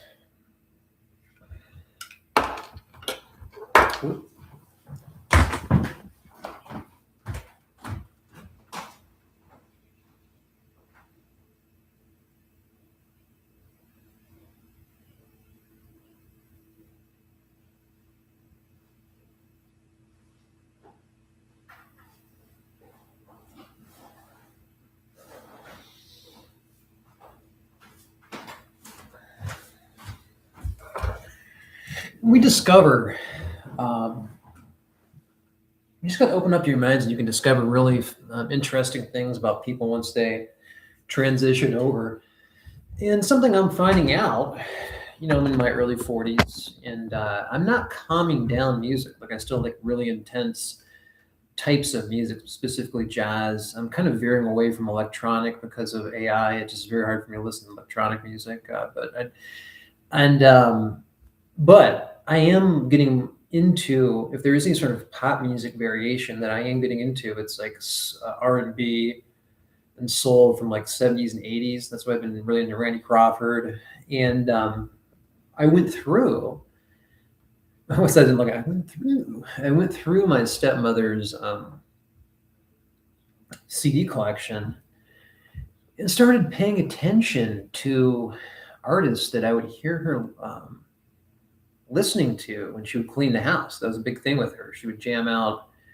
I had talked about this briefly when I decided to get up on stage at her memorial in front of over at Stan Hewitt over there. It's a giant mansion.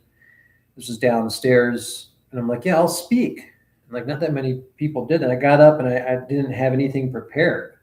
And it was all right, but I did freeze up and become emotional, and it messed me up. I don't have any problem being in front of people. But oh,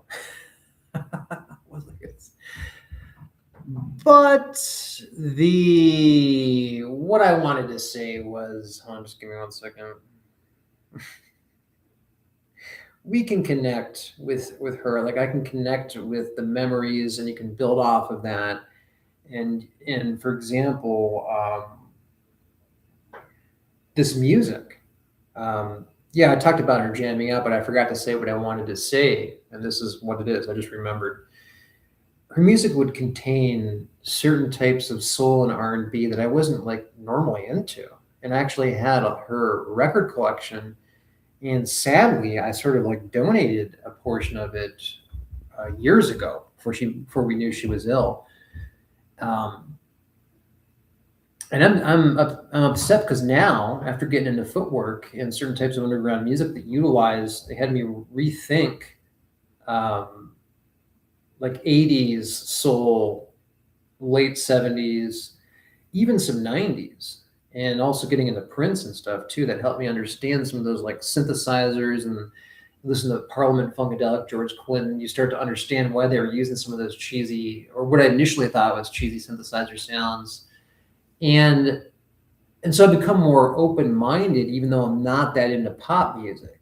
Yet, I went through her collection and came across some of that. I wanted to hear some of that music she used to listen to when she would clean the house. It was classic. She would jam out. She would clean the house. This is way back when I lived. I was like late teenage years at this location. She would do that all throughout growing up. And I wouldn't always like it. I just didn't really pay attention to it. I can't explain it. Like and some of it I just did not like. And then, of course, there was stuff she played that it's impossible not to like. And I love like Beatles and things like that.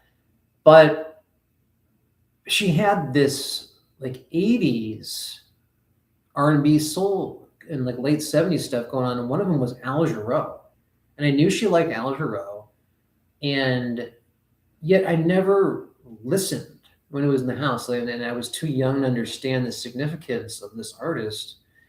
And so after she passed, I started going through these CDs, and also now I know about jazz vocalists, and I studied jazz at an academic level in college, so I understand different vocal approaches. And I put on some of his music, And I'm like, wow, this is like almost impossible not to at least appreciate what he's doing. So I'm talking about Al Jarreau and my stepmother and her music, and how we can connect with people that have passed away after they've passed away, years later. And so I started listening to this music that this Al Jarreau artist, you can look him up, it's easy. And so I started realizing right away, this guy's like on another level, even though he's doing like 4 or 5 minute songs, vocally driven, like he's doing the scat stuff, and like the compositions are really complex. And now it's in regular rotation. I mean, do I listen to it like all the time? No, but I have the CD right over there. As I was going to listen to it on the way over, then I lost it in a bag that I had with me. So it's become in regular rotation. So it's a way for you to use music to connect with someone who's no longer here. And it's not like a forceful thing, because I actually grew to like this artist. I just wasn't listening at the time. I wasn't listening. Even though she played it all the time in the house, it's amazing how you can have something around you, but you don't actually listen to it. And now, it's not just because of the significance it's taking on after she's passed. It's actually great music. If you can get your mindset as a person who listens to jazz, if you can get your mindset to go back down to that compartmentalized form, I can. But it's got to be good. It's got to be like Tom Waits, Paul McCartney, like Leonard Cohen. I like David Crosby, stuff like that. And it's got to be like good songwriting. And I'm going to take, so I don't have much time here. So I'm going to go ahead and type this in just to let them know if anybody.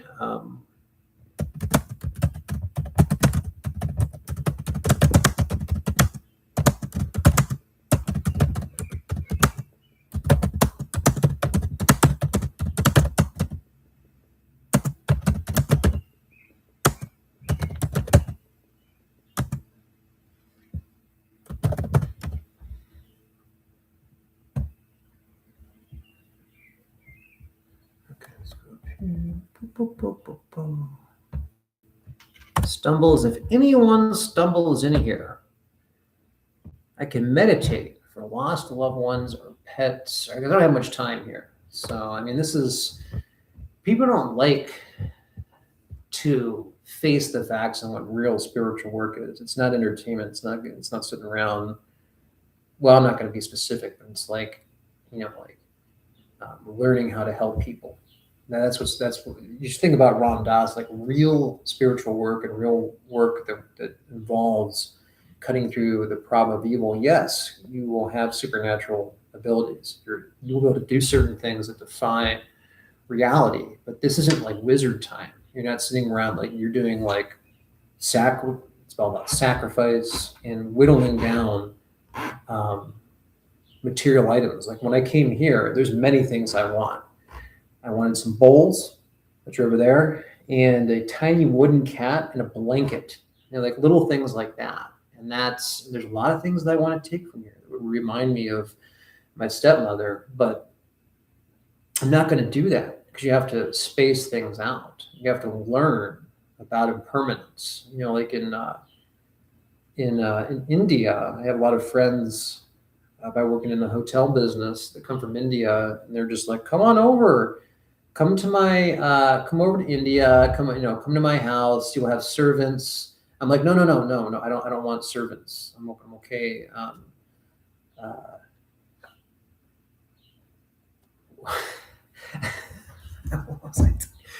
Yeah. So I'm so happy here that I can sit here now. I knew I needed to come back one more time. I have my stepmother with me wherever I go. I wear her bracelet, that she wore when she had passed away with this on. Everybody who was there saw light phenomenon. I didn't need to see that. I had already seen so much in that hospital room. Both of them. She was in multiple hospital rooms. She was in one, then another one, and I saw phenomena not like I needed to because I was already going through initiation. And something told me towards the last moment. Something told me it's a great story.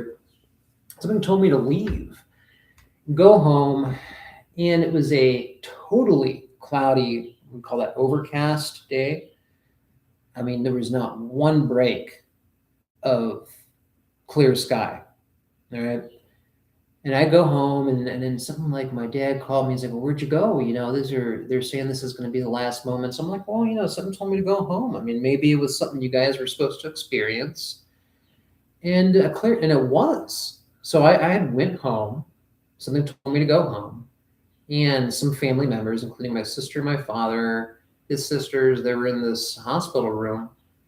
And like I said, there was no uh, break in the clouds. It was totally overcast. And they had these final moments with her, and they say when she took her last breath, a beam of light came through the window, like a beam on a totally clouded day. And they had this experience, and then it disappeared. I mean, I wasn't there, and when they told me this, I was like, oh, I'm so grateful that the energy we built up in that room allowed for that holographic shift to happen. It was amazing. And this is fitting that I talk about this here in this space. I'm just so happy that. And sometimes when people see phenomenon like that, it takes them a while to process it. It might take them years to process what happened.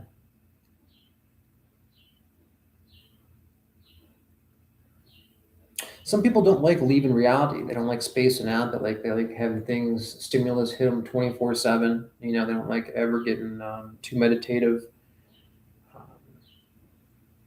People that are opposite than that, like in the situation I'm dealing with, you have to understand how certain people just do not like to think about the good big questions. It's kind of like when you die, you die. They don't like to uh, have silence. You constantly be talking to someone. I understand it. I understand that. You know. So, so this is an interesting book. I highly recommend this. When I first got this, I was a little disappointed because I thought it was going to be another Freddie Silva book, and it wasn't. It was a different format. He's almost like promoting it. It's about people talking about experiences and hotspots, and these are like hot spots, like Rover in Scotland, and just going to randomly read something. I apologize if I can't pronounce something, but I do want to talk about this. And maybe I'll jump around. Maybe I'll jump to the Templar part because he sort of like sums up some of the how to engage. Oh no, I'll figure it out. I'll just randomly read something. So this is mainly accounts of people that are listed on the front. These people here at the bottom of the book. I have this blurred on purpose to like the fact they talk about portal experiences, and I word this different. I call them time shifts, as we saw last Saturday. Raymond Moody agreed with that. I think that's an appropriate term, but things that happen within portals meaning hotspots, meaning areas where phenomenon, if the moon's right, certain necessary and sufficient conditions are right, it'll populate into existence. I've filmed this, ground phenomenon, things that were on the ground, 6 feet out of the ground. And so that also is portal, like the traditional term of things popping through. But as Freddie Silva talks about here, there's different variations. And I think it's okay as long as I have the cite this as I guess, educational material. And once again, we have Freddie Silva's profile. He's a best-selling author and leading researcher of ancient civilizations, restricted history, sacred sites, and their interaction with consciousness. He is also the leading expert on crop circles. Freddie has published 8 books in 6 languages. Okay. And he's one of the, sometimes I say 5, sometimes I say 7. I need to really, I'm going to say the definitive list of the people that I was simultaneously led to begin a form of modern initiation, which was streamed through me, through working in a hotspot, and then through finding other areas and how to properly calibrate them to receive a reliable stream.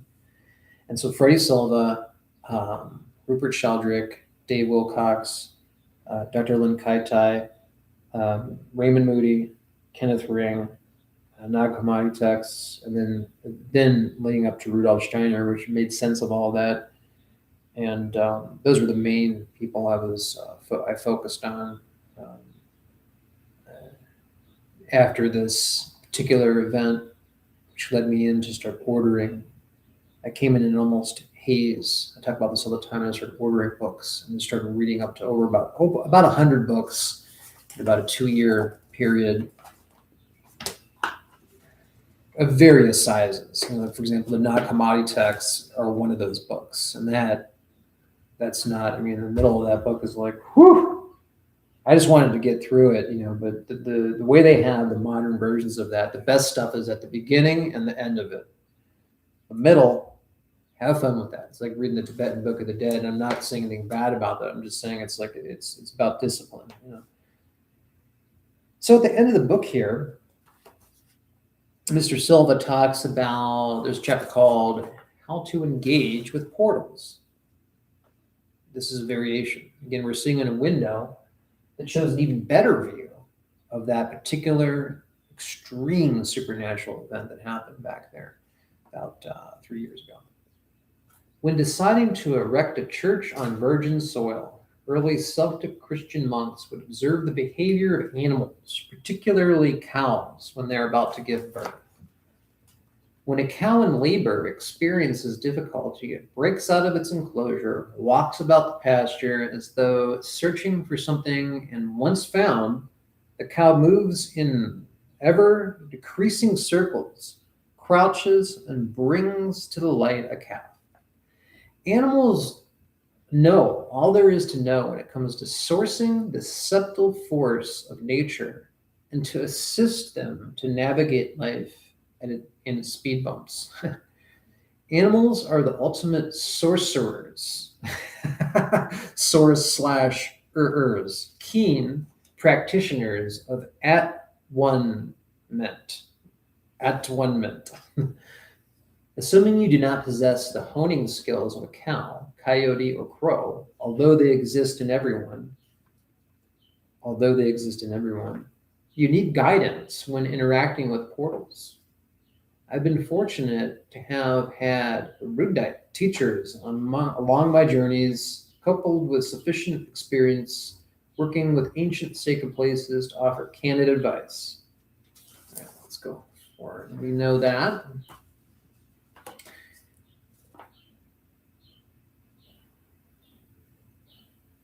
Okay, here we go. He's going to get into this is the good stuff.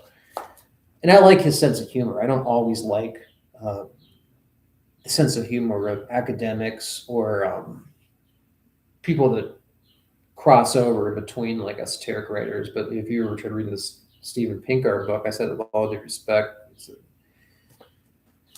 okay, all the experiences and traditions mentioned throughout this work are magical, yes. But when it comes to a portal, there is one caveat. Approach it with the expectation of experiencing something earth-shattering, and it won't happen. Okay? I'm going to say that again. Because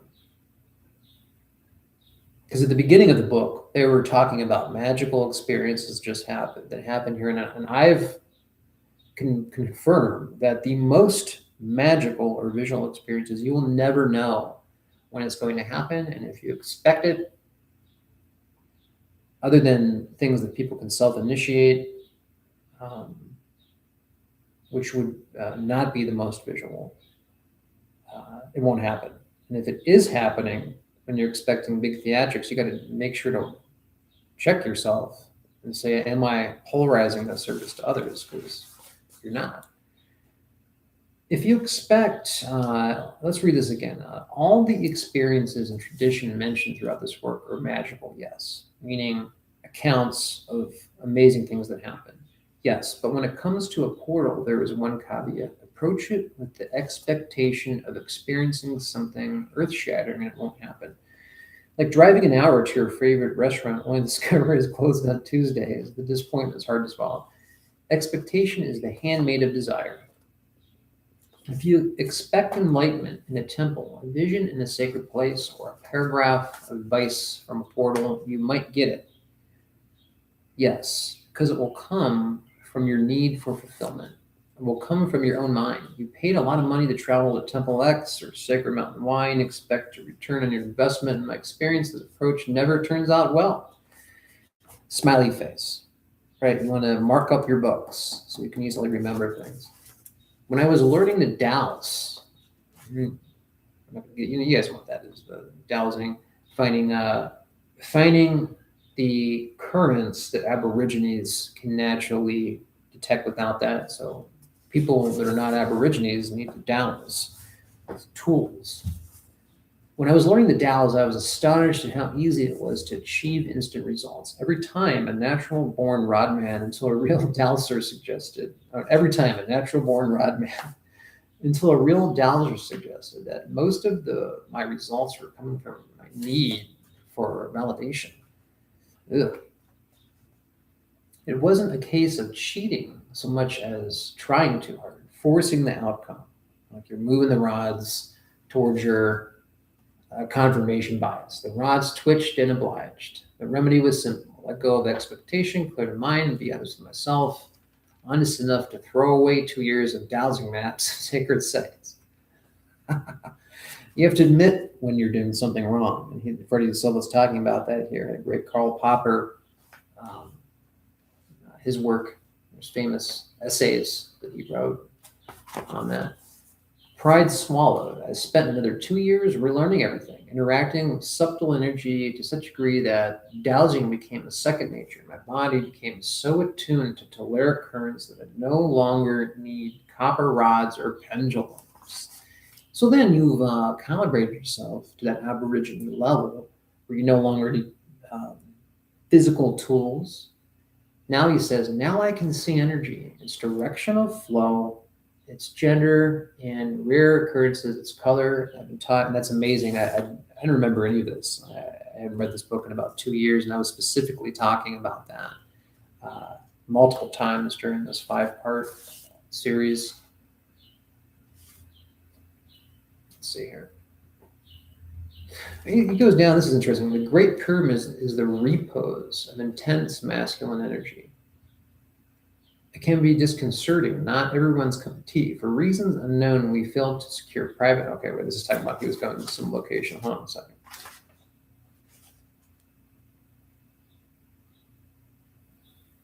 Oh, he's talking about his experience in the Great Pyramid. And then he goes into talking about preparation.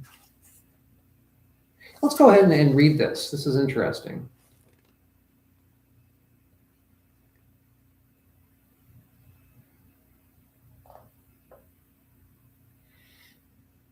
Okay, so this is where he lays in the sarcophagi, right? Which, again, is not meant for a body. I was talking about that in the last stream here at this place. Those are meant for a process of living resurrection, something that happens when you're alive and you come out and your consciousness is enhanced. We no longer need that. So he's in the sarcophagi. Freddie Silva goes into the Great Pyramid, and he lies in that. He lies in the thing. It says, I shifted around in the dark to find the sweet spot in the coal black chamber, about a third of the way from the box that is mistaken for a sarcophagi. He says mistaken for a second. And by the way, I know something that Freddie Silva talks about in one of his books that he doesn't know what it's for. I've been trying to email him for like 3 years and not getting a response. There are certain open sarcophagi outside one of these places in Portugal, and he describes what he thinks they were for, and he's actually slightly wrong on that. I know exactly what they were for. He hasn't got back to me. A sinuous feeling between body and building overcame me. The sounds of which I had never made before or since came out of my throat. So he's lying in this sarcophagi in Great Pyramid. He starts emitting sounds that he's never heard before. As the others joined in, the natural acoustics brewed our voices into an intoxicating melody. It was at this point that my life and my perception of portals changed forever. Emanating from the granite walls, a group of tall people, all dressed in long white gowns, encircled us. Now I'm going to stop for a second. I completely forgot this, and I wanted to immediately stop because I caught a synchronicity.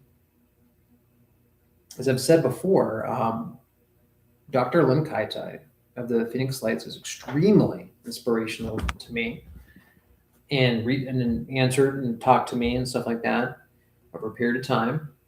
And she had an experience with these long white gowns, these entities, I think she had an NDE. I'm getting a little hazy. I've read so much of this material, I can't remember the intricacies of each one. But she actually took a photo or something, and it's in her book, an updated version that I have at my house, of these particular entities that wear long gowns, and she was actually able to capture a hand of one of these things. And that's also a connection. Like there's 7 authors I was led to, and 2 of them have these ridiculous similarities. And so here we have Freddie Silva in the Great Pyramid, inside the sarcophagi, beginning to have what I like to refer to as a time shift. It was at this point that my life and my perception of portals changed forever. Emanating from the granite walls, piezoelectric walls, or walls that have a stone that mimics piezoelectricity, was a group of tall people, all dressed in long white gowns, encircling us. I still remember. And so how could they encircle you if you're in the Great Pyramid? Aren't there people like walking around? Isn't there guides? How could Freddie Silva be inside of a sarcophagi and all this is happening? Well, it's very consistent with what I've talked about of a time shift. It's consistent with what Raymond Moody agreed with last Saturday in a live Zoom chat, where time shifts. And I've said that people can be sitting in an area and completely disappear. And they can all experience something within a small region, okay, and go somewhere and then come back. And this apparently is what's happening. I still remember turning my head to look at them in total darkness. There must have been 30 or so. They lowered their heads, and I lowered mine in respect. I felt like a reunion with a long-lost family, and I did not want them to go. My head was filled with many questions. I don't recall how many minutes the interaction lasted. It didn't matter. We were in a conclave with magic. No sooner had we stopped tuning than the 2 light bulbs flickered back to life. I looked at the others, and although no words were exchanged, I knew each one of these people had also experienced something profound. The sound, okay, so that was that experience. So he goes down here. Let's see here. So on the next page, he goes, I don't want to read too much from this. I don't want to be reading someone's work without having to buy it. We won't go into any of those accounts of which makes up most of the book. There's basically accounts of these shifts of time. Okay, so here, this is great. This is what I wanted to read. Preparation. So on page 190, okay, it's only 6. I cannot go any longer than a half an hour or so. Okay, I heard something buzz. I'm just gonna double. No, there's no way that's done already. Maybe. Hold on, I'll be right back.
I'm actually having fun this time, which is not at all necessary when you're doing serious spiritual things. But when you're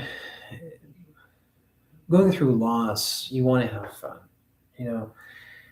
And played some saxophone earlier, smoked some cannabis, some meditation. We're gonna do some more meditation. I wish I had 2 hours, but I can't go probably more than a half an hour. I'm very happy with every moment of this 5-part series. I love this background right now. The rain has stopped, but yet it's still coming down in a fashion that would destroy electronics. So I don't think that's going to happen, but I did get a good outside meditation on, I think, the second or first video, and I'm real happy with that, so we're fine. What we do have is this background, tons of bird action, which is why I did not bring a sound bowl or synthesizers to bring the soprano. I'm not going to play that anymore because I know it's a kind of a acquired taste instrument. And none of that is necessary. Is it fun and interesting to branch out and use help sometimes? Yeah. And music, especially serious music, instrumental music, is an extension of a meditation. And but it's definitely fitting. And you can hear just the birds, massive world back there of animals. Like I buried my one cat out there, the ashes of my stepmother were spread back there. It's very, holds a lot of significance personally. But I do have to run to the restroom because I drank the 1.5 glasses of champagne. There's no coffee here. This is the longest I've ever gone without coffee, I think, which is good. And we'll get that going. We'll sort of wrap this up within either a half an hour or an hour. Have a lot to go back and watch. If I'm going through grief, I'll return to these videos. The fact that no one's popped in here and talked in the chat means absolutely nothing. But it is nice to have someone who's free, couldn't charge if they wanted to, and is ready at any point. This is if you come across this a year from now. You can always send me a message on Twitter. I am a service to others volunteer. I can't always be in hospice because sometimes, like I'm trying to do home to home right now. I'm trying to get out of institutions. Now, there's not a problem with institutions, but I've encountered personally a couple situations where I was left with a decision that I didn't want to be left with. Just leave it at that, And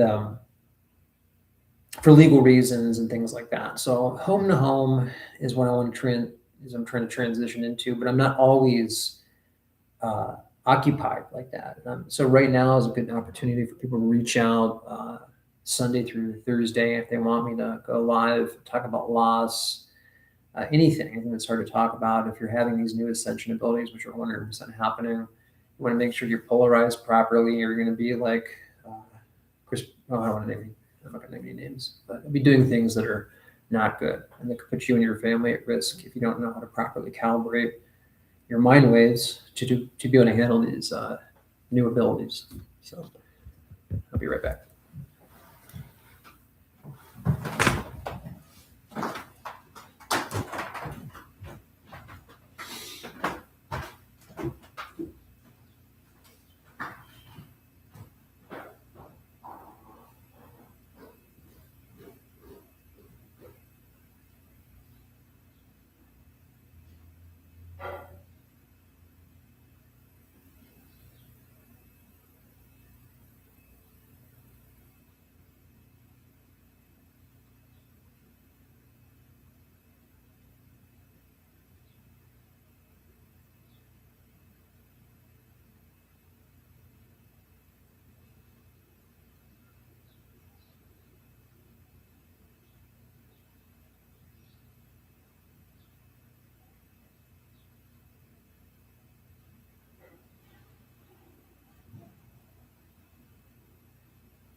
Yeah, all the memories are coming back.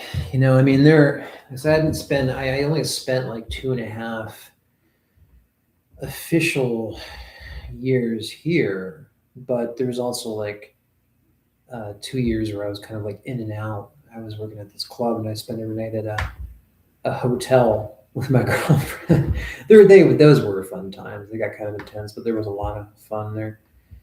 And just thinking about the memories. There's this one time where I don't want to. I don't like talking about. I'm trying to stay away from substance related stories. I did that one stream where I ended up talking about psychedelics, and I wanted to talk about other things. I ended up talking about experiences. But I will say one thing. There was one time when I was probably like 19 or 20. It was right when we first came here, because it was like, I think it was like 18 or 19, I forget. But I had taken some MDMA, right? And I'm the type of person, I would leave my friends and go home and have. I mean, a lot of times I wanted to be doing things that were indicative of this sort of wanderer waking up to past shamanistic abilities, which I know now are true. And I remember this one time, like I came here, like painted my face, and I took out this old like puppet slash pull string doll that it was a Beetlejuice. It was from when I was younger. I had found it, um, even though that would have been associated with the other property. I found it and I started doing things with it. I remember, because I don't remember much about that, but I remember like I was like making him like pop up from behind the couch, and it was just my dad down here and me, and he started laughing. He started like cracking up, and it's the only time I've ever seen him. Usually doesn't like crack up like that, but let alone from something that I've said. So and I remember that happened right over there, and having that memory. That's an older one. That's like 20 years. That's like a 22-year-old memory. Uh, it's just great. You take it in the spot. These are the last moments here. That's fine. You know,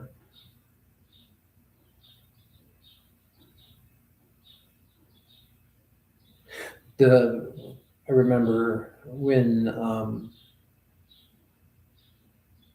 this was when they'd first bought this. I came in here with a friend who I no longer talk to, and we had a pistol. And we shot it into a tree stump in the basement. We didn't think he was going to hear us, and then we just shot it one time. I'm not into guns anymore. This was a way back, and I ran out, and this guy was like out in his robe, and he clearly knew what that was.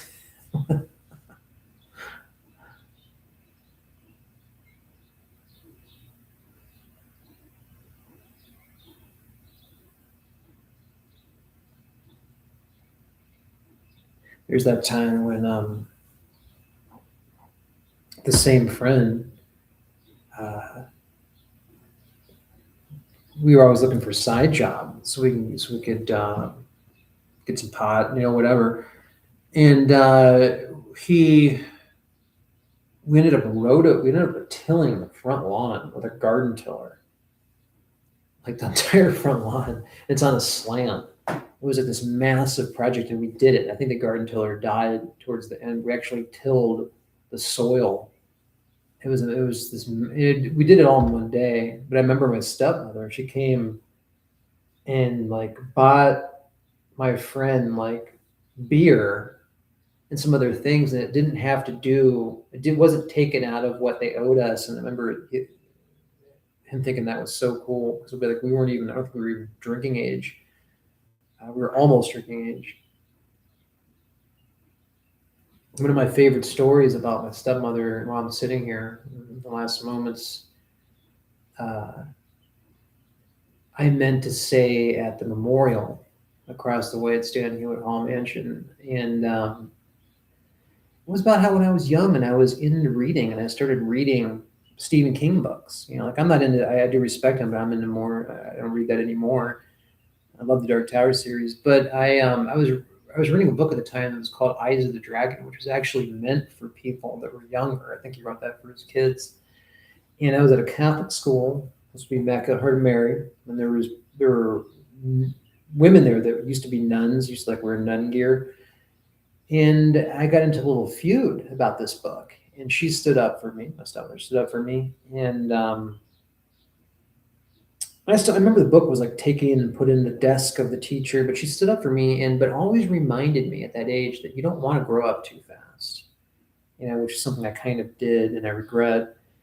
And meaning that I wanted to read adult material and not read what I was supposed to be reading. And she would always emphasize that. That's something that I wanted to say at her memorial and did not say. So it's good to get it out in this as a record here. So.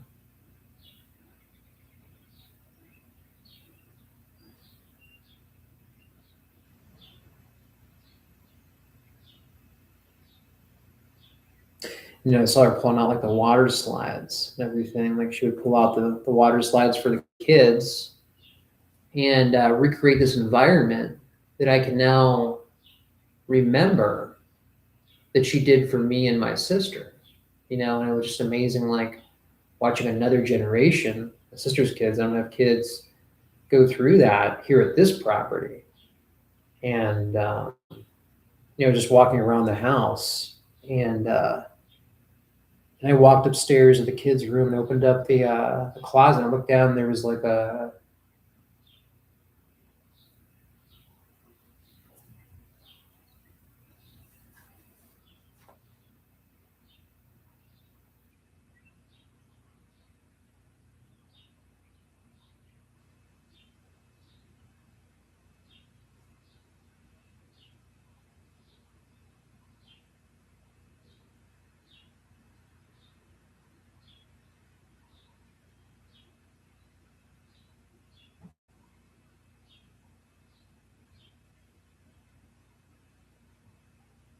there's a basket of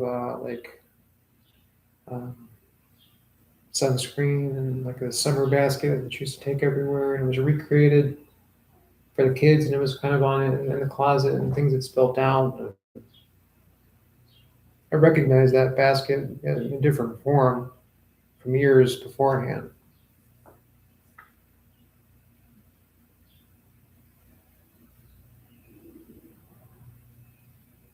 And those were the funnest times when I was young. She would take us on swimming adventures, and she would travel way out to some lake or something that where we could have easily gone someplace that was right around the corner or within at least 20-minute driving distance, but she went way out and prepared a picnic. Went through a big elaborate process.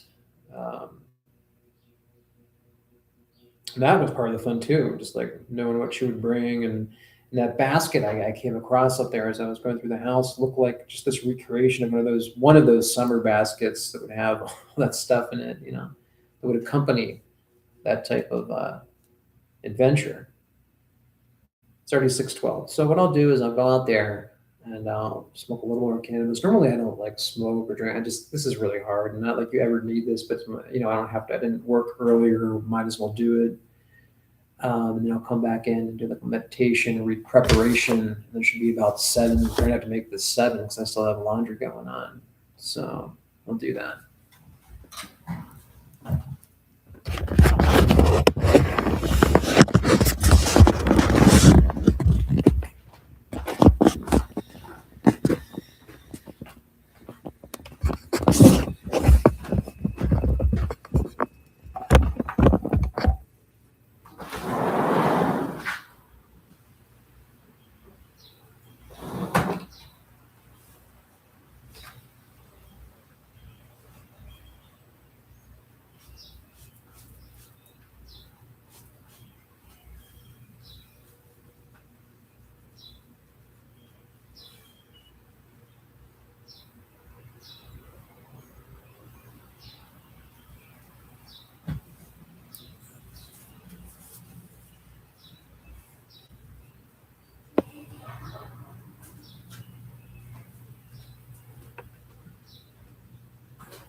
Yeah, it's raining outside, but hey, whatever, can open up the slide.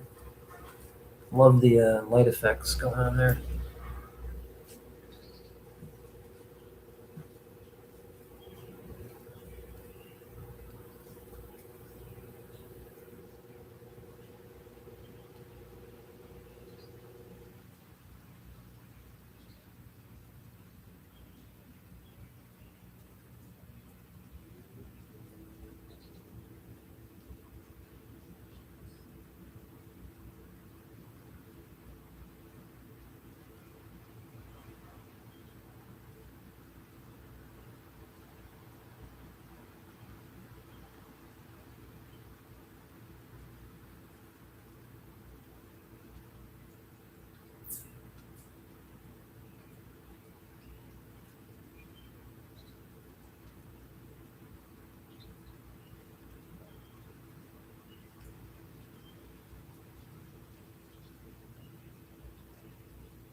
Well, it's not gonna. Looks like it's gonna be raining. Nothing we can do about that.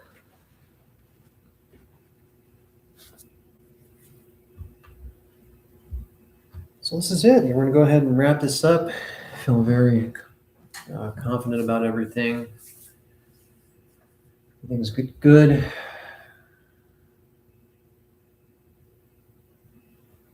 Yeah, I just need to come back one more time.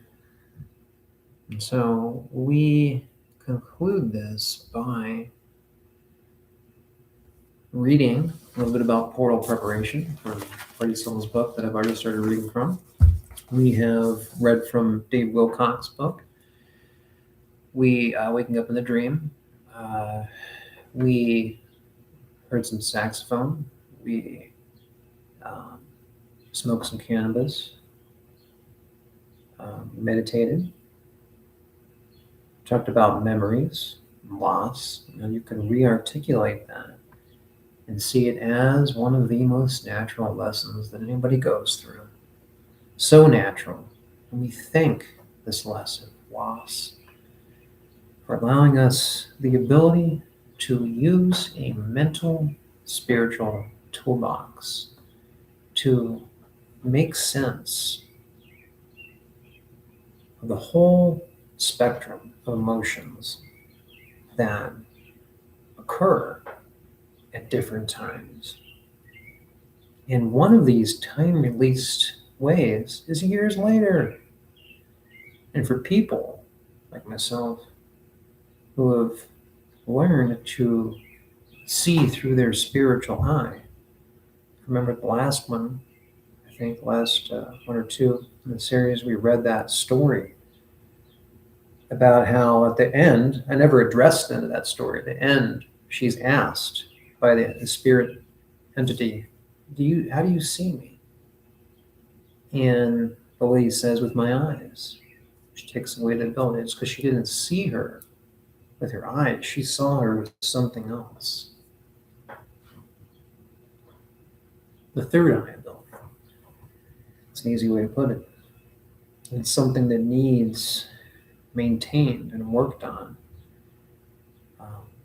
because of the situation that we're living in for spiritual workers. It's a battle. It really is a battle of good and evil. But what is evil? It's something I did want to talk about that just reminded me, what is evil? It's very important. I did an experiment. I remember I wanted to talk about this. I didn't know if I should talk about this publicly, but not many people watch this. I think the people that do are the right people.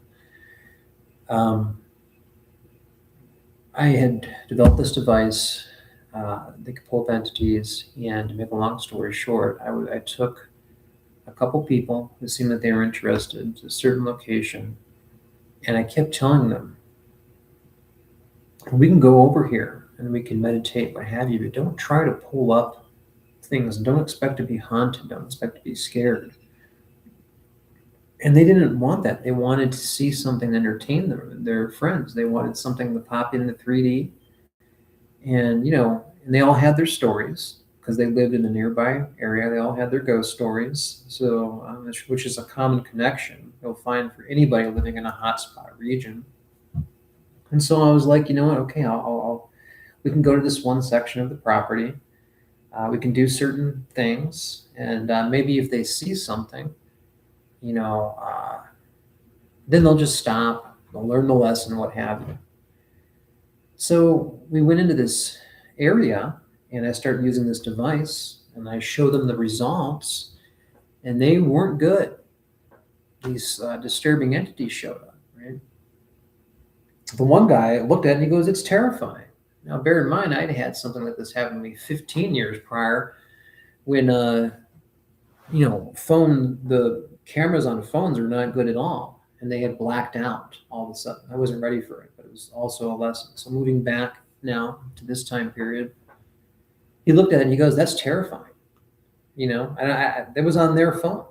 It wasn't even, I remember that wasn't even the device. That one was actually me grabbing their phone because I didn't want to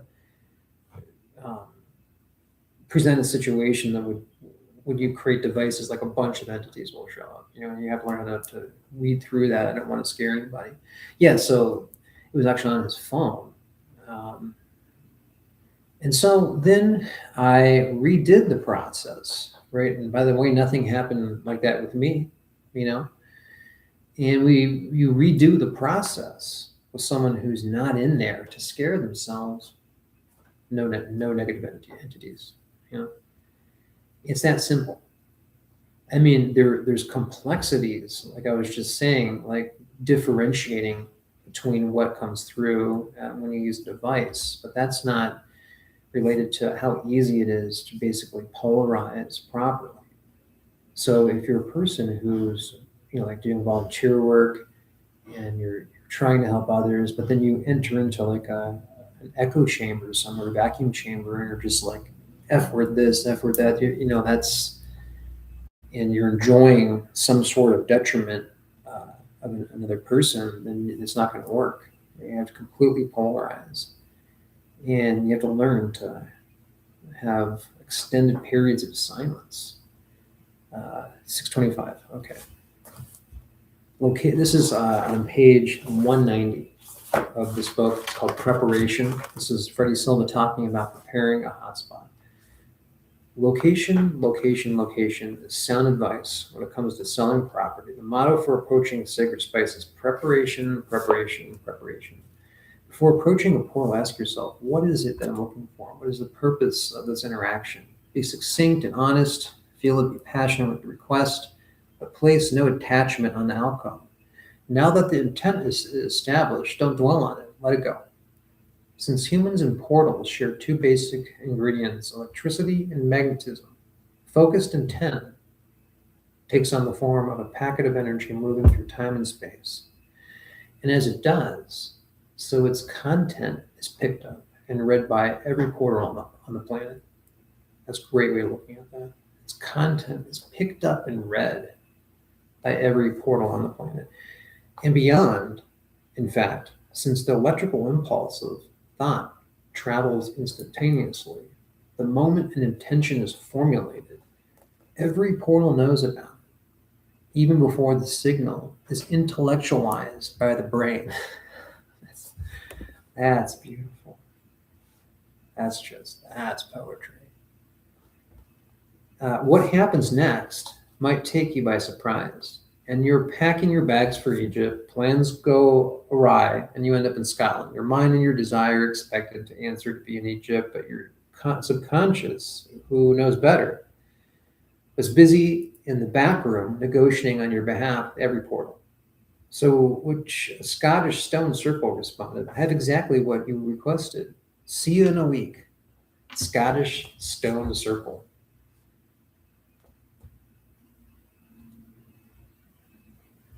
You may come across hundreds of menhirs, I think I'm saying right, dolmens and pyramids, but remember, each is an individual in its own right, just like I was saying earlier with the stone.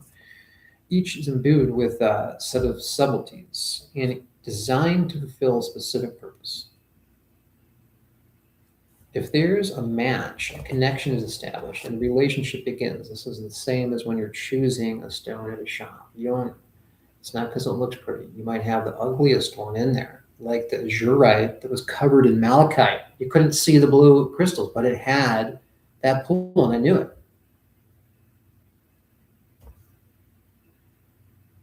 it. If there is a match, a connection is established, and the relationship begins.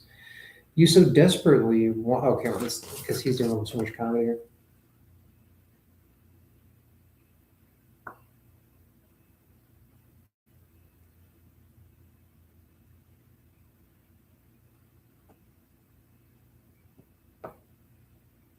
So he talks about fashion. This is kind of interesting. I've never even really thought about this. I'll go ahead and read that.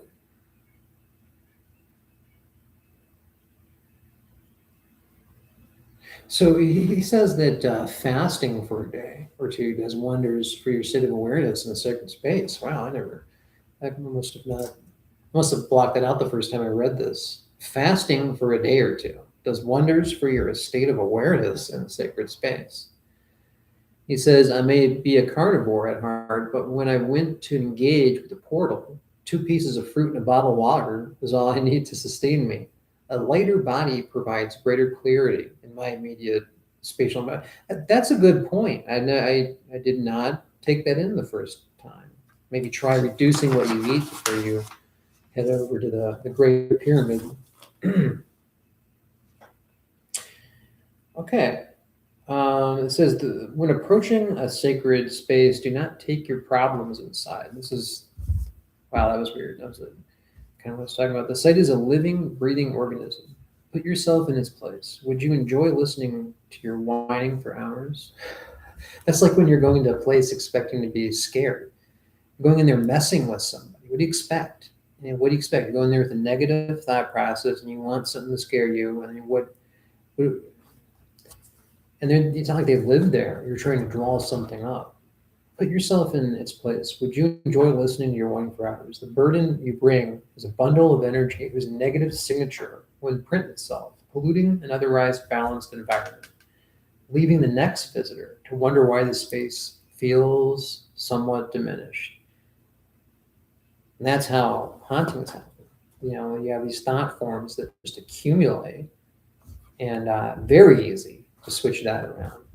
Extremely easy. Like I've said before, if you take the most haunted area, bulldoze it and put this like uh, rainbow room, bizarro circus, or not even a circus, but something that's just like ridiculously happy with people dancing around like.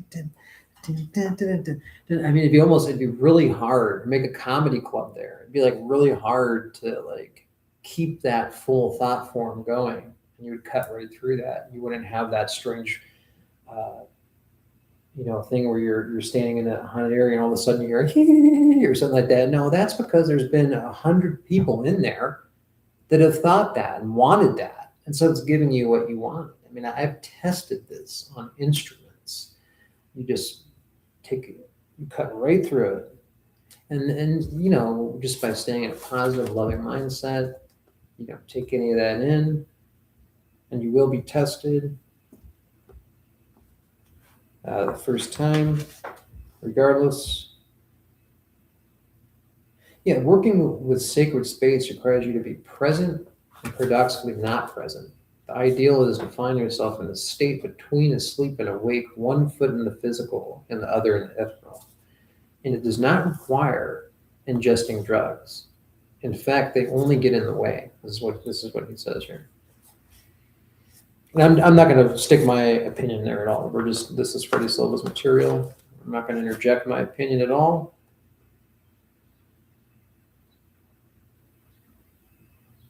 It says I love how I'm reading this because I had this all marked up from the first time. Even though if I forget what I like, it's all marked up. And just like that, I was mindful of my surroundings. Repeat this in any sacred space and you'll be amazing. 1 second. I'm sorry.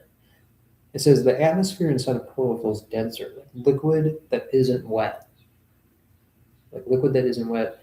The movement of air alters the sonic quality of the immediate surroundings. A tingling sensation is felt on the fingertips or the inner palm of the hand. See, he's explaining that way better than I go, it's a time shift. You feel drowsy. This is greatly.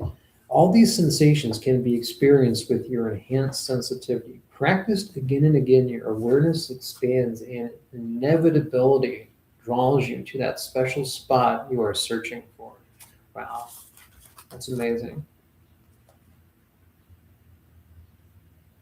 I recall a special day. So I just want to say this. I'm on page 194 and 195. These are real books. This is not, we don't use AI here. I recall a special day walking down a vale, looking for a portal on Temple Farm near Marlborough, England. So lucky he gets to go and he gets to walk around this place all the time. As the name implies, it was owned by the Templars. Alongside Isabel, the medium, we searched for a site we'd been asked to activate. The area is unremarkable. The odd thorn bush or hedge here and there, but amid the sparseness, we stopped as though on cue.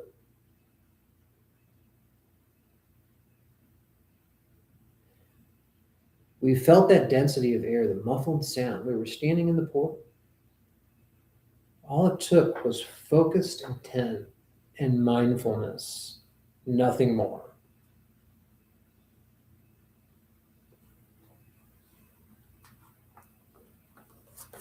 I think I got to switch this battery over.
Whoa. So I do got to go because someone has arrived, but this was amazing. And I will do a meditation later that I'll add to this. Thank you.